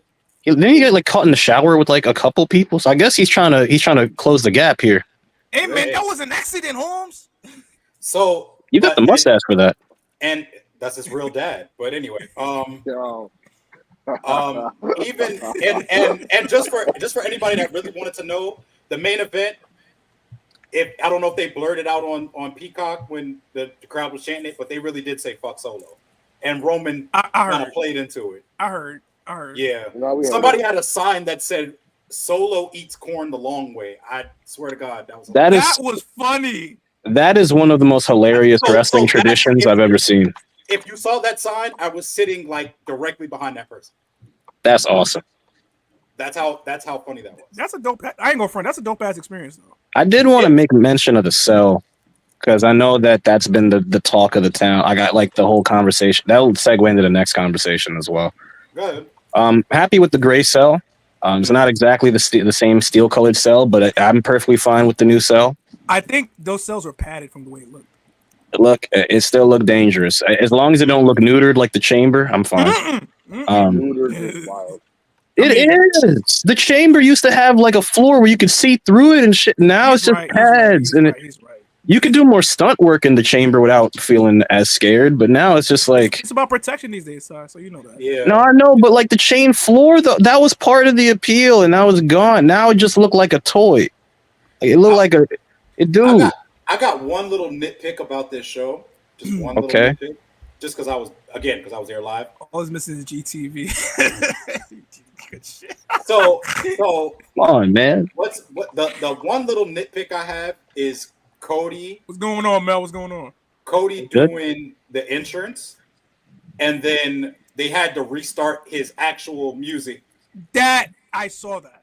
Yeah. And that was live. That was live. And I think Jay was working the event because obviously he's from Stanford. He was there. Oh, from no, from Stanford. So Yeah. like you can see it in real time. Yeah. That was my one little nitpick, and then I wish they would kind of did more with Metro Boomin. As far as I feel like Cody should have not done the whole band entrance and did something with Metro Boomin. Like how Dominic came out with the lowrider. Yeah. I felt like that would have been more appropriate. That would have been dope. Yeah. I ain't gonna hold you though. I did like the fact that when Naomi was in the back with Metro Boomin and them like that, she looked towards Jay. It's like, oh, she called Jay by his Samoan name and was like, yeet. I kind of like that. That was so. So they were the way the arena is set up and where my seats were. They were kind of like far off to the right. I couldn't really see them too much, but we did see Jey Uso come out, and he came out into the crowd a little bit. So that was kind of cool to see him. The Jimmy return was off the charts. But that's on SmackDown. No. That was Bad Blood. That was Bad Blood too. That when he came out, because he came from underneath the ring. He came from underneath the ring, and which is, I mean, right there where Tama Tonga and Tongaloa was. He just slid right in between them. Oh, that was crazy. That was crazy. That was crazy. That was wow. I'm telling y'all, we need a pause meter on Matt. We need to have a pause counter. I don't know what other way you could have even said that. I mean, we know what happened. If Dre and Michael watch it, and you think me and Grizz are bad? Oh, Grizz ain't bad. I won't say nothing. But anyway, so that return was wild. Like the whole crowd went crazy. Everything went crazy. Roman's aura in an arena is second to none. I think you're using the word properly. It wasn't always like that, but I'm glad it wasn't always like that. But now, coming out after he's been established for so long, and he has like the Rock effect now. Yes, absolutely. I would. The Rock still has something over Roman Reigns as far as the entrance goes, but you could tell like he's getting Roman commands the room, and I'm happy for him. Yeah, I'm happy for him. Because you know why, E? Because as much as Ty got on you today, that was my turn. Because remember, 8 years ago, it wasn't the same. You wasn't singing the same tune. I know. Exactly. I can admit it. Exactly. All right. Wait. No. Tag me in, Eric. No. Yeah. No. Because 8 years ago, you weren't singing the same tune about John Cena, and now look at you. Look at you, you turncoat. Nah. Just because you dress like a oos don't mean you get to talk like a oos. Out here talking about some John Cena is the GOAT now. John Cena, I respect, but I like John Cena. I like No. I watched you my whole life. No. Absolutely not. It's like the New Day promo. It's the whole like the whole Rock thing that you just did. Shut up. Yeah. They buried me. Gonna hate on the C Nation. Gonna hate on all them T-shirts. No. I'll pull the clip back. I will pull all the clips back from a few weeks ago talking about John Cena retirement. Ain't no goddamn way you gonna walk around this. You missed it. He had a tear in his eye. He really did. He cried for John Phoenix, Anthony Cena. I ain't crying over no goddamn. He cried for the man known as J-Feck, John Cena. I didn't. The only thing I hate that I didn't grab a program before I left. I should have got one of those. But no, you should have got Cody's mask and used it as a piñata. That thing is huge. I wanted to. Wow. I kind of saw where Cody's bus was parked at too, but then the whole Kevin. Oh, did you get to see Kevin? Did you see No, I Kevin jump? I did not get to see Kevin jump. I know you would have been over the moon if you got to see Kevin within breathing distance. Especially heel Kevin. As much as I love Cody Rhodes, y'all know I would have popped for Kevin Owens. I'd have been like, fuck him up, Kevin, because everybody was the way it was set up, like the angle was exactly the way it was. Like it looked like one of those club security cameras. But everybody was like leaving the arena and you could see from the top. So everybody's looking down, seeing two people arguing, and then they come to find out Kevin Owens and Cody Rhodes. I would have been there right there. That was a great way to book that. That's an awesome way to book that feud. Like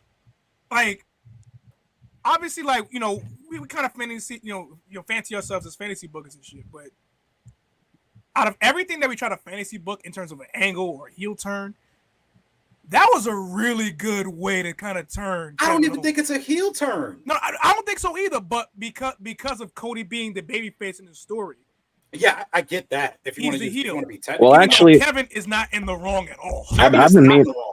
I've been meaning to tell y'all for a couple episodes now. I've been wanting to book Kevin Owens for a certain match down the road, and we can do this. Listen, we're back. I think if we can get E back, like if we can do Sundays again, if he's available, we can definitely talk about. So we'll talk about that off camera. But I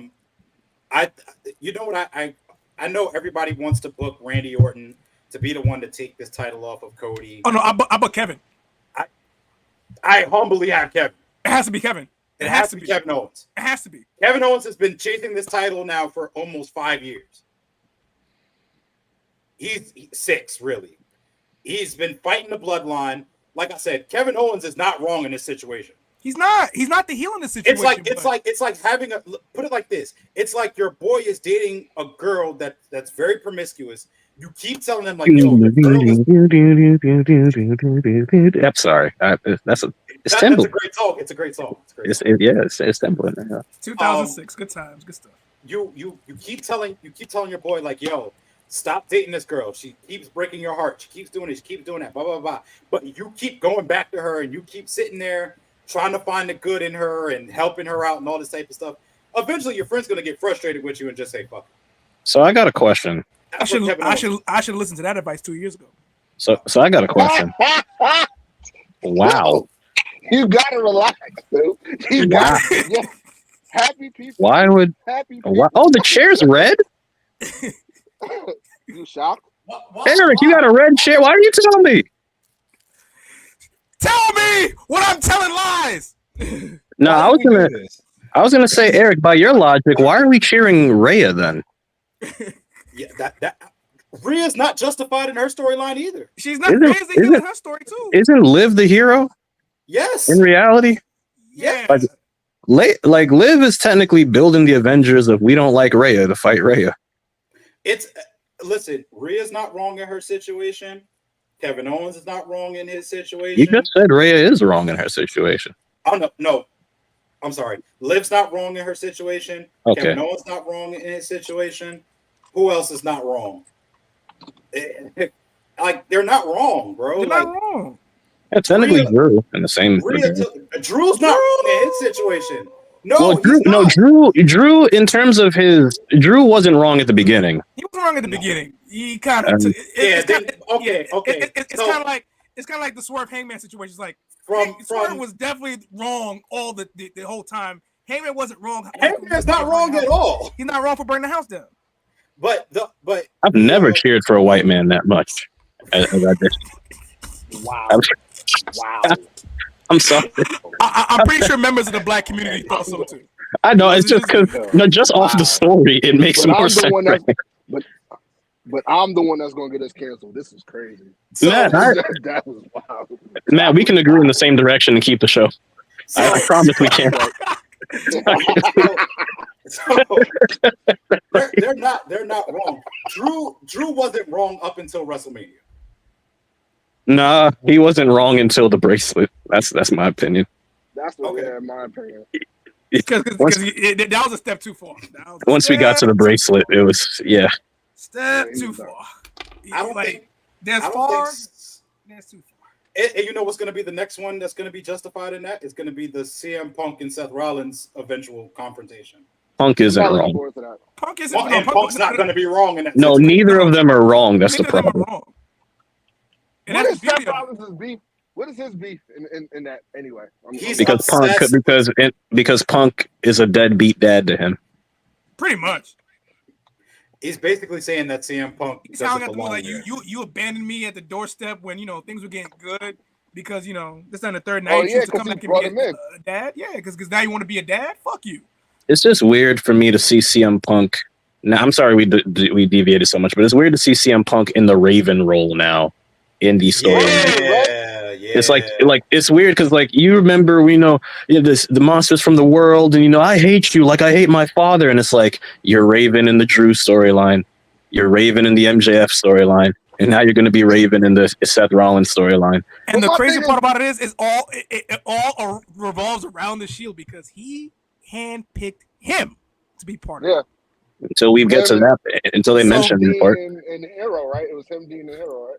Yeah, and then Roman got inserted because and then here's the next storyline that has that same effect. The next storyline that we're gonna see, no, not him and Roman. The next storyline that we're gonna see with that, where one person's gonna be right in the sense of a story but wrong, is probably gonna be this whole bloodline thing with Jey Uso. I'm glad you mentioned that because that leads me to the point that's gonna close this show. Close it off, Ty. I hate this shit. What shit? This shit. Storyline. No, I don't hate the storyline. I hate the circumstances it's created and how it's affected the fandom. Because I'm gonna be real with you. I enjoy elements of the Bloodline storyline as much as anybody. However, Senior Eric, your Bloodline buddies have been robbing a lot of main events over the past couple years. Some of them were justified to happen the way they did, but now we're getting to a point where it's like, bro, we're on year 5. This is the 5th Bloodline related main event coming up. So I asked, and I know what people are going to tell me. It's the main draw of the company. It's the biggest storyline, one of the biggest storylines of all time. Why would you not have a main event WrestleMania? Well, let me ask you a question. If the whole argument is, well, it's the biggest storyline, we have to put it in. Considering the company controls what storylines are going to be put in the forefront, and while they don't control all the reactions to it, why is it they can't make another storyline that is equally as interesting, or not even equally as interesting, but relatively close in interest that could also main event one of these shows that doesn't revolve around, say, CM Punk? Because let me put it to you this way. The only way that this past year's WrestleMania was going to have one Bloodline main event is if Punk was healthy. True. Very true. Both main events. It probably would have been the ultimate Bloodline event. It probably would have never been Cody and Roman. It probably just would have been Roman and Rock. If things had gone a certain way, sure. No, he's right. Because remember, it was only earlier this year, but it feels like 2 years ago now that Cody was about to lose his main event spot at WrestleMania, supposedly. Depending on what you believe. Shit, right? Now knowing what we know now, that wasn't it sounds kind of laughable, but I remember at that time being told I was crazy by Carl. Remember being told I was crazy for thinking Cody was going to get the main event back. Carl, you owe an apology. 85-0. I was livid. He said 85-0. But I will say this.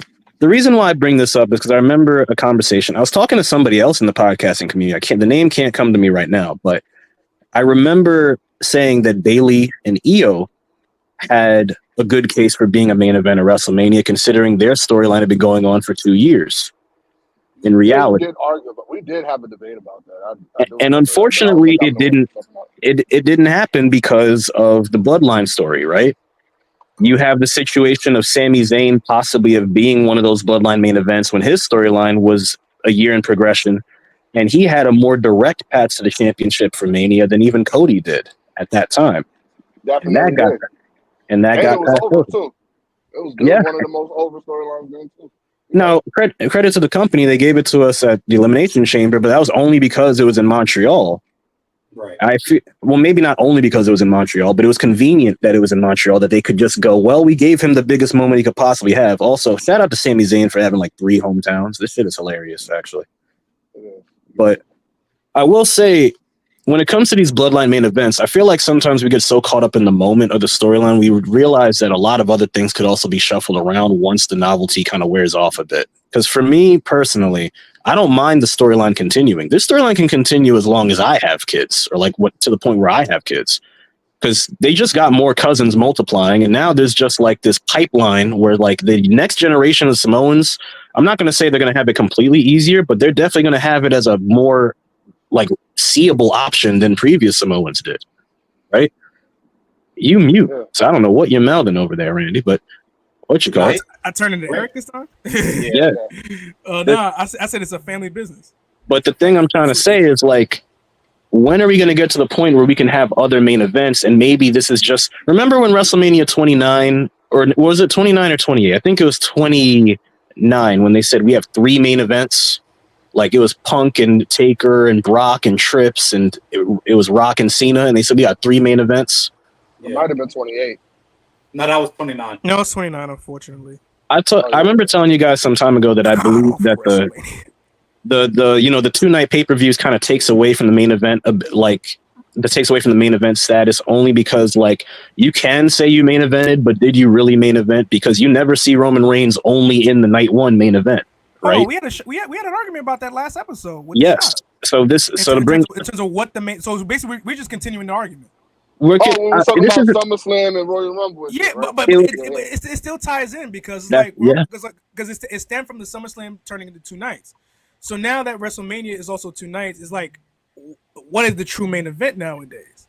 And even beyond that, like, look, if you want to say both main events are on equal status, good luck to you on that one. But if you want to say that, let's say, argument's sake, that's the truth, then how come we can't even get the night 1 main event to really be fully in the focus for a different feud or like a guarantee when you have so much but there's so much to spill over. There's so many leftovers of the Bloodline storyline that because it's so built up, it's hard to argue this shouldn't main event too, right? Like, again, with Bayley and Io, it could have main evented last year and it would have been justified, especially considering Bayley won the Rumble, which I know historically doesn't guarantee a main event at WrestleMania, but you keep advertising it like that. Mm-hmm. But I got a rebuttal for that. Okay. I think more or less, and because it kind of does circle back to what we were talking about in the last episode, right? Yeah. I feel like with everything in the sports realm, things evolve. Like athletes evolve. Like who we consider the GOAT evolves. Like we can always say like, oh, Michael Jordan was the GOAT, but then you have your LeBrons, you have your Kobe's, you have your KDs. Why? Because time has changed. You learn new tricks of the trade, and you also evolve. Like you add on to what you already know, and you develop a whole new, god in a sense, right? So you're right. It could be said as far as sports entertainment. Whereas now the main event is not always the last match. It could just be the biggest draw. You know what I'm saying? So it's like when you mention the 29, you have 3 different matches on the card that is the draw. That people are really going to buy. They're going to pay all this money for these tickets to see. It's not just the main event. WrestleMania, the main event wasn't the draw for WrestleMania. WrestleMania is the draw. But here's the thing. Carry on that. There is a point to. I do get what you're trying to say, but that logic falls on deaf ears when you switch Roman out of the actual main event spot. Because let's put it this way. Roman Reigns has main evented a majority of the WrestleManias that have happened since about 2015, with the exception of the one where he came back in remission, right?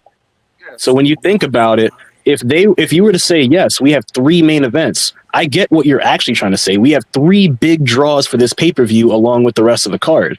But using main event as a replacement for draw, I think, is a bit wrong because let's put it this way. Yes, the streak didn't have to be a main event match to be a draw for WrestleMania. That's absolutely true. That's a big point. However, Roman Reigns, in the status that he's in right now, if you put him in the middle of the card, does that feel right based on where he's at? Because Taker is a part of the WrestleMania attraction, to your point. But you're not going to sit here and tell me with a straight face that you're okay with Cody Rhodes versus Randy Orton as the main event of a WrestleMania, and Roman Reigns is in the middle of the card. Put it like Even though Cody Rhodes and Randy Orton would main event just fine with enough storyline justification, because you can argue that that's a storyline with years worth of shit as well. But that's my point. Yes, you can have multiple draws for the card, but the biggest draw is usually reserved for the main event. That is the biggest pull. And if you're constantly putting the bloodline there, I'm not saying that it isn't justified, but what I am saying is that I would like to see what you're saying be a reality. The problem is it's not. Roman Reigns being in the opener of WrestleMania should be a possibility, but you are not going to put Roman versus The Rock in the opener of WrestleMania. I get that. But with 2 nights worth of WrestleMania and 2 main events, technically, or 4 big main events, if you count the co-main events, right? With 4 big draw matches, the fact that 2 of the last spots go to the bloodline this past year possibly could happen again this year, or a guarantee that we're not going to have 2 different main events for WrestleMania outside of the bloodline is a bit scary for me as a fan, because it makes you wonder, what does it take?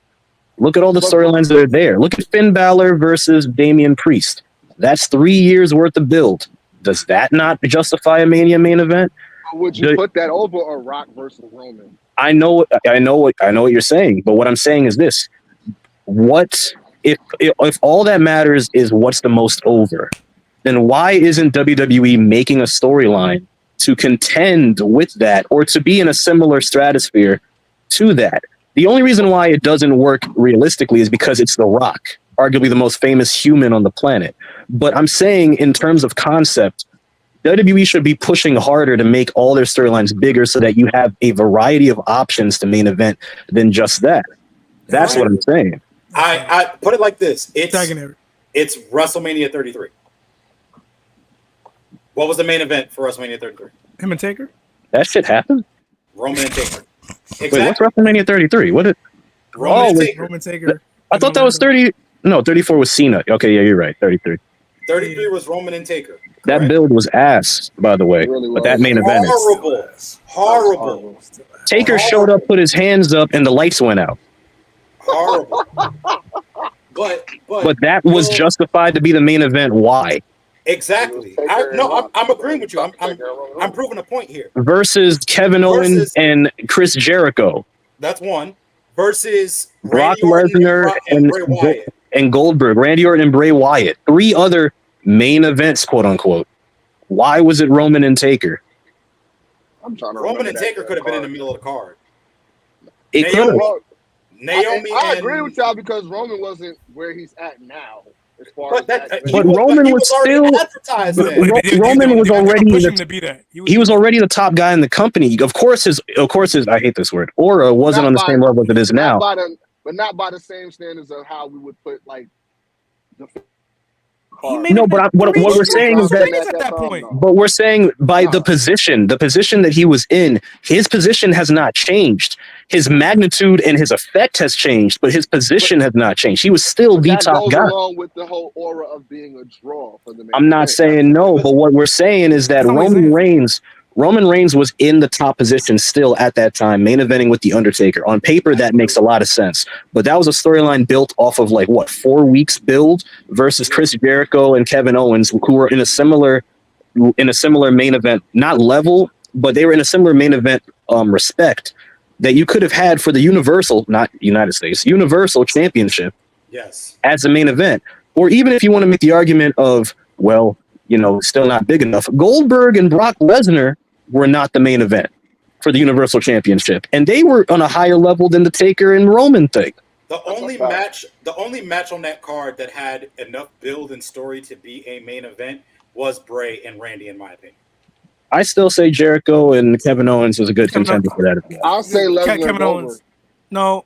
But the fact look at how much build, how much time, that's my point. So if you're telling me that the amount of years the storyline's been brewing doesn't matter, because people will use that as justification for the bloodline. This is 5 years, 6 years worth of stuff. I'm not using that for the bloodline. I would say if you go by old WWE format, yes, the year-long build and the time frame and the magnitude of the build usually carries on to it being a main event. becauseHat's that's the end all be all. That's the right? start of Okay, so what's the difference now? The difference is now it's evolved. It's not that no more. They WrestleMania- don't even have storylines for that long no more. So Yes, they do. They The do. Judgment Day has been going on for Judgment 3 Day's been going years. on, yeah, for a good Bailey and Io went on for 2 years. Rey Mysterio and Dominic went on for 2 years. Bro, Seth all Rock. honest, so you really think people were going to buy tickets just to see Io and Bailey main event night one? If you build it right, you prioritize it right, and you give people a reason to care, they will buy anything. That's my point. The fact that WWE, if you go by how long a feud goes off, if that doesn't check the box, if you go off of the only thing that matters is how over the thing is, right? That's people's main argument for the bloodline. Here's my question. You put all that effort into the bloodline, all these little sneaky details, all these backstage things, all this in the background stuff, all of this emphasis on this storyline, and you're still building other long-term stories around it. But the fact that you're not putting even half as much effort into that as you are the bloodline, if some of these storylines got 75% of the effort, with all the different variety of characters around, these things could take off naturally to the point where people could actually contend what would be the main event of WrestleMania. For example, if you had, let's say you turned Finn Balor babyface and had him destroying the Judgment Day from the inside out, and you gave him at least 3/4 of the focus you did the bloodline, you think the fans aren't going to buy into that and go, yo, I really want to see that man close? You know what I'm saying? Or if you were to take a storyline, like let's say Jey Uso, not even Jey Uso, Sami Zayn right now, going for the World Heavyweight Championship, continuing to chase Gunther until Mania right now, and you gave him enough of that storyline build, you think the fans aren't going to want to see Sami close WrestleMania against a Gunther, hypothetically? Hold that thought, because you just brought up Gunther and Sami for a good reason, because now, going into Crown Jewel, it's supposed to be Cody and Gunther fighting for what?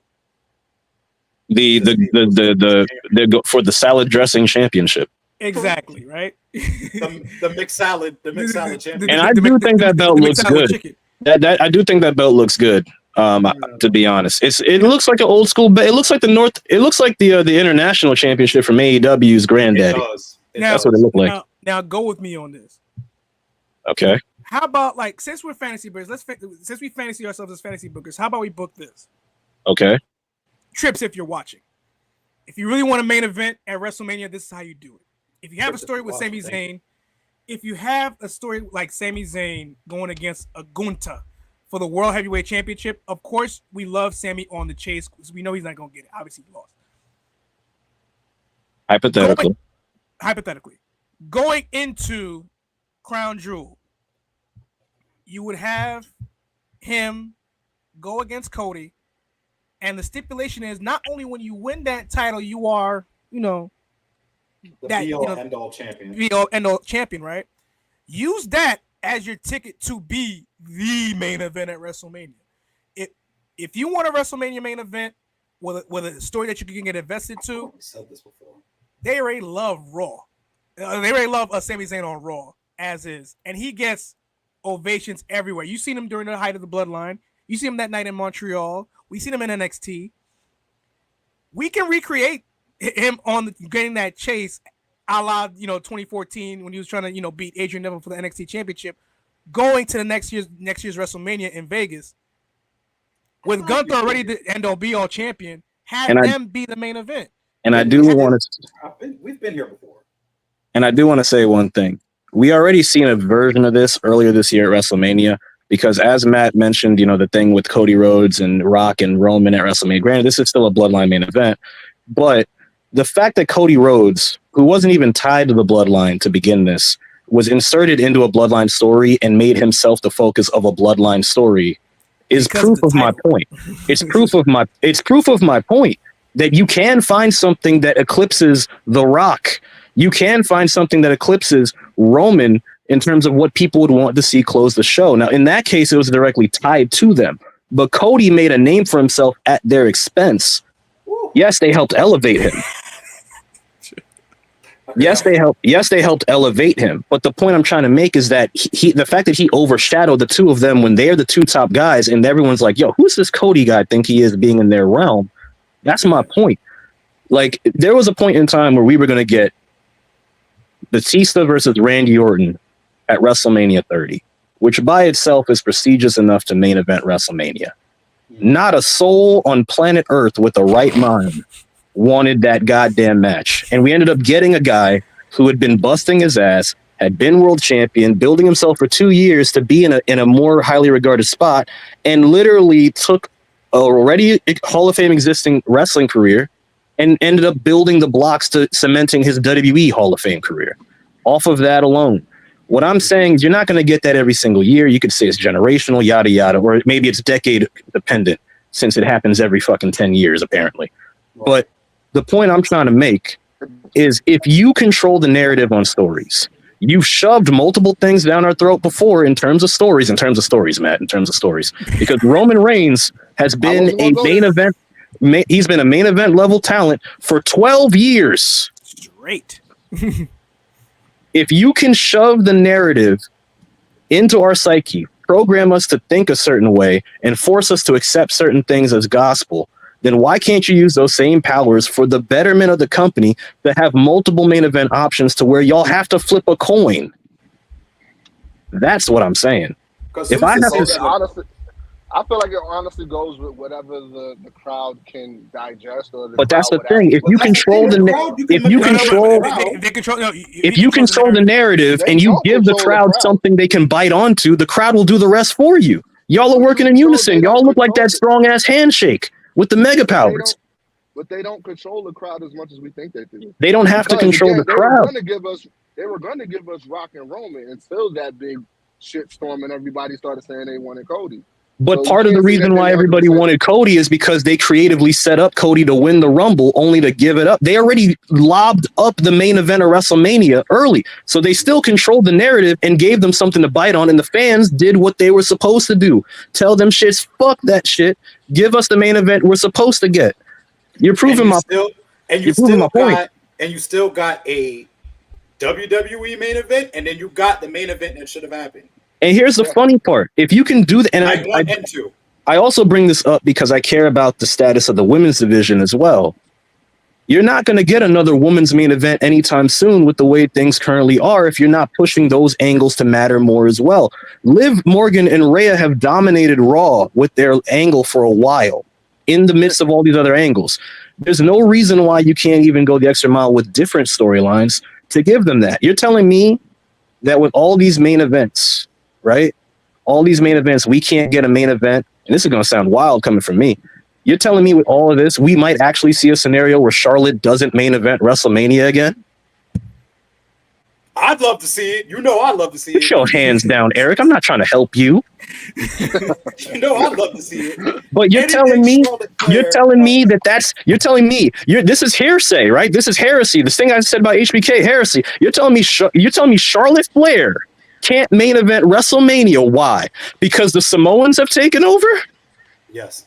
And I love the Samoans, but the fact that we might not be able to get this possibility until 2026 or 27 because of how much shit they still have in this story.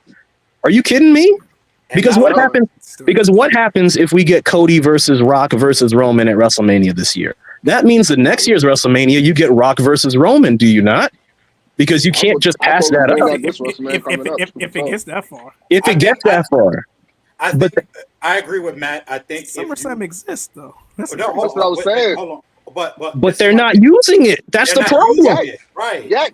So it's 2 nights next year. They might now. They should. I hope you're right. But that's But here's the thing. Rock don't like Rock like Mania. Yeah. Right. Rock like SummerSlam too. But SummerSlam is big money though. You're not Rock, Matt. I'm not saying that Rock won't do it, but Rock seems to like the idea of keeping these things captivating at Mania, and it's a hell of a smart business decision. But I'm sorry, Eric, for cutting you off. But the point is, if you control the narrative enough that you can lob up opportunity for the crowd to do the rest, why are you not doing that more often? Because it all starts with you. Because the crowd will not care until you care. And you're gonna get. If I'm not mistaken, God damn it! My bad. I agree. Shit. My grandmama used to say. My thing is this. I agree with you, Matt. Like, Yeah, SummerSlam is right there. We called for this last year, where we said Roman and Rock could have happened at SummerSlam. Now it's like that has been taken off the table. You can't do that at next year's SummerSlam, in my opinion. Even though you should, considering Rock and Cena did it. Even though you should, it's not going to happen. I don't think it makes sense. I just don't think it makes sense. I think if you don't do it at next year's WrestleMania, it does not happen at all. Get it off the table. Let's not talk about it anymore. It's a pipe dream. It's it's Stone Cold Steve Austin versus CM Punk. It was supposed to happen, never happened. Let's just leave it alone. But that was Meltzer. Meltzer made that report. Word is going around that Rock won't be at next year. That's perfect, and that's perfectly fine. But that's why you have to do it, I think, at this year's Mania. Now, Tyler, I agree with you as well. We're going to get Bloodline content up until maybe 2027. I wouldn't even say it ends in 2026. I think it ends in 2027. But the thing is also with this, I agree with you as well. Because why can't a Gunther be in that situation? We got robbed of Gunther and Finn being a main event on an NXT UK. It was good, Ray. On an NXT UK. Don't get me upset. Hold on. Don't get me upset. Hold on. But it's the truth. It's the truth. Damn it. Go. Cook. We got robbed of that, right? We got robbed of that because of COVID. You got Ilya Dragunov, who's not doing anything. You can build. He tore his ACL. Okay, he tore his ACL. Get well soon. But even with the established guys that are primed for it now. Exactly. You've got Braun Breaker, who's going back after the IC title. You just say Braun Breaker can't go after that. Then you got Muscle Man John Cena getting ready to come back for his final lap of the tour. And retire. So you know there's going to be a lot of main focus on that. So the next, from January to January, is going to be John Cena Bloodline heavy. But here, and that's the funny part. A lot of people will make the argument, well, they got so much stuff, they can't possibly. Here's the thing. A healthy competition amongst the talents to get to that point ain't a bad thing. And to be honest with you, if you keep putting people on the waiting list for so long, eventually by the time you're ready to use them, it'll be too late. Or it might not be as fresh as it should have been. So for me personally, I don't hate the Bloodline. I think Bloodline should have a spot at WrestleMania. I don't think it has to be the last spot every single time. And while I understand that's not going to change anytime soon, I do think in terms of the next 2 years of this company, they should really start thinking of concluding the Bloodline storyline with this next Mania and then trying to get a real reset button to where we can have more storylines dominate the company outside of this. Yes, it's a moneymaker. Yes, people care. A lot of people have been built and have benefited from this story. Ain't saying no, but it will come a point where there's going to be less blood to drip and squeeze out of this storyline, out of the Bloodline. So I think they should start preparing for that now, because you can't say Damian Priest should be world champion and all these other people should be top guys and then not take the chance and the risk on these guys being your potential main eventers of the show, especially when Damian Priest is going north of 40 now. And while he's still an amazing opportunity, you want to use him while you have him. You did the risk at SummerSlam. You gave him a spot at SummerSlam. And now it's time to keep pushing that. It's time you got to keep pushing these people. And when it comes to the women, you know how bad it's going to look for WWE to have the last main event of WrestleMania for the women have just been Bianca Belair and Sasha Banks. That's the last one we've had for maybe 5 years of a gap. If this continues to 2027. I'm calling it now. I think we're going to get a Cody Roman 3. I mean, coming up. And that doesn't need to happen.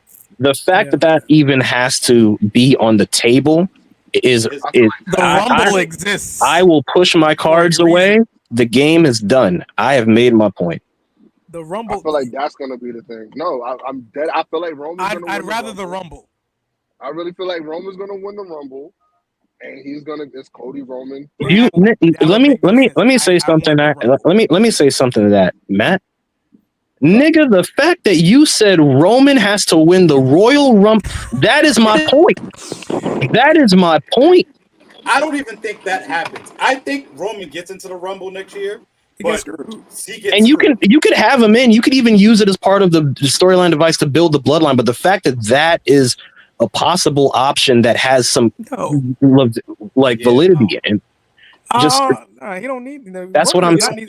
We don't need a third. Roman's so far past the Rumble, he does not need it. Like this is a guy that defended his title at the Rumble.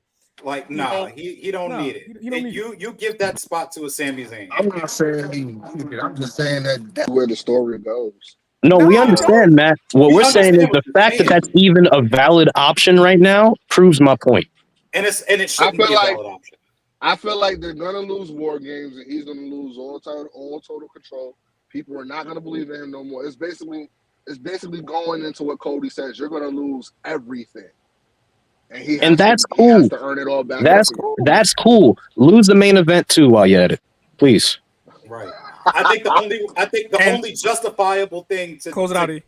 The only justifiable thing to get that back is the Rock and Roman match. Like, if anything makes sense, it hasn't happened this year. Hold on. That Rock and Roman match makes sense at this particular point in that storyline. It makes sense. You can because you're going back to this past year's press conference. Who's the real tribal chief? With that, you go back to Roman losing the title because he could have the same gripe Solo had. You lost the title for our family.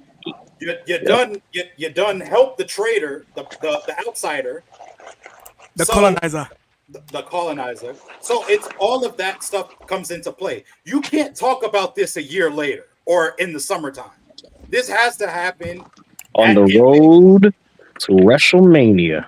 It has to happen in Vegas. Cody has to be far away from that storyline as possible. Randy Orton. Hold on. Maybe. Hold on. I don't know who he faces. I say Kevin Owens. Because my early no. I know everybody wants Randy. I don't think so. I say you do one of two things if Royal Rumble winners. If it's not Sami Zayn as your number one pick, Kevin Owens should be your number two. It's one of the other. Or have him eliminate Sami. But it's either one of the two. I don't care how you play it. One of the two has to happen. Kevin Owens has a perfectly good gripe in a way to the title. Sami Zayn has a perfectly good gripe in his way to the World Heavyweight Championship or the WWE Championship. It really doesn't even matter. All I know is when they're the final two in that Rumble, I better hear My Way start playing. You think you're special? Because listen, I'll take either one. That makes sense. If you want to pick a dark horse person, you could say Seth Rollins. But honestly, in all honesty, I agree with Tyler. Like, you don't have to have the bloodline itself is so big as a storyline, as a merch seller, as everything. And yes, a lot of people have benefited from it. A lot of people are thriving off of it. But you've dragged it enough. They've shown the fact that they do not have to be the main event spot to have eyes on them. And I agree with that. Preach on it, They can either open the show, they can be in the middle of the card. Unless you're Rock and Roman, you do not need the main event.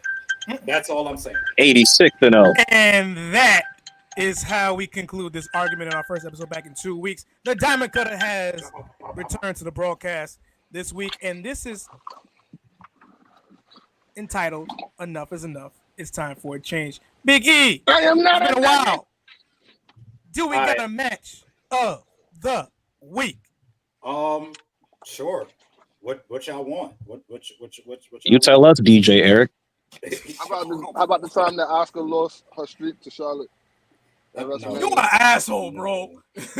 Like, no tomatoes. Woo! No. We're not doing that. We brought up Kurt Angle. Beat it. So wash your ass. We brought up Kurt Angle, so let's go with a Kurt Angle match. Let's actually do let's go back to the first topic. And y'all can debate this as well, who's watching. Vengeance 05, Kurt Angle versus Shawn Michaels. Was that the 2 out of 3 falls? I believe it was. Which one? Was that the Iron Man? I forget which one that was. Their whole series was immaculate, by the way. But let's go with that. Since let's go to the beginning of the show, and that's how we end the show. I like that. You know what? E, I like that, man. That's a nice move right there. I respect Yeah. that. I'm with it. I like that move. I like that move. That's a I'm nice with it. move. That's a nice move. That's a nice move. Yeah, that's a nice move. That's a nice move right there, man. Shout out to Ruthless Lala. She got a shirt going out there right now. Please purchase it. Go to her website right now. Go to her Twitter page right now. Nothing but good health for it. It's $22. Support Lala or she'll give you a lariat. Vengeance 05. I think that pay-per-view was really good too. Ladies and gentlemen, thank you for watching us talk our asses off for 2 hours. Yes, sir. Yes, sir. You We know, did it for Eric. BK decided to leave. Ty, any sneak peek to the next topic? We've been doing a lot of general episodes. I do want to book a match. So next week I want to talk about the man you've hated for a decade, John Cena. And I do want to talk about the matches that we want to see on Cena's road to retirement. We can all pick one. We all can pick a person. I know who my person is. I'll give you a preview right now. He is the man that probably should win the Royal Rumble, Mr. Kevin Owens. And I know exactly how to do it. And I'll see you guys next week with it. I'm not mad at it. I'm not mad at it. That's a nice move, man. I respect that. We got a match of the week back from, Big E, aka Grizzly Rose, aka the Diamond Cutter. I have a different name next week. Yes, This has been the Backstage Brawl. We've given you all that good content. The Backstage Brawl, Daddy, and we've been giving you all the good stuff, talking to your ear, talking on you on this Sunday afternoon. And if you want to support the three men trying to make the American dream happen, you need to give us the money. You need to give us the money. You need to support us. You need to buy the t-shirts. You need to buy them. You need to get on the page. You need to follow it all. Follow us on Facebook, Twitter, Instagram, everything in between, YouTube. And I'm telling you right now, you will not be disappointed. We are scrumptious. We are delectable. We are absolutely undeniable. I'm telling you that right now. And with that said, we are out. This has been the Backstage Brawl episode 152. Enough is enough. It's time for a change. This your host, People's Champion, aka Final Boss Shot Biz Ronnie, my tag team partner in all the IWC, Grizzly Rose, aka the Diamond Cutter Daddy, and of course our fantasy booking extraordinaire, the Dynamite Kid, Kid Ty, aka Soft Force, BK Matt, aka Shot Biz Bobby. It's been the Backstage Brawl. We'll see you guys next week.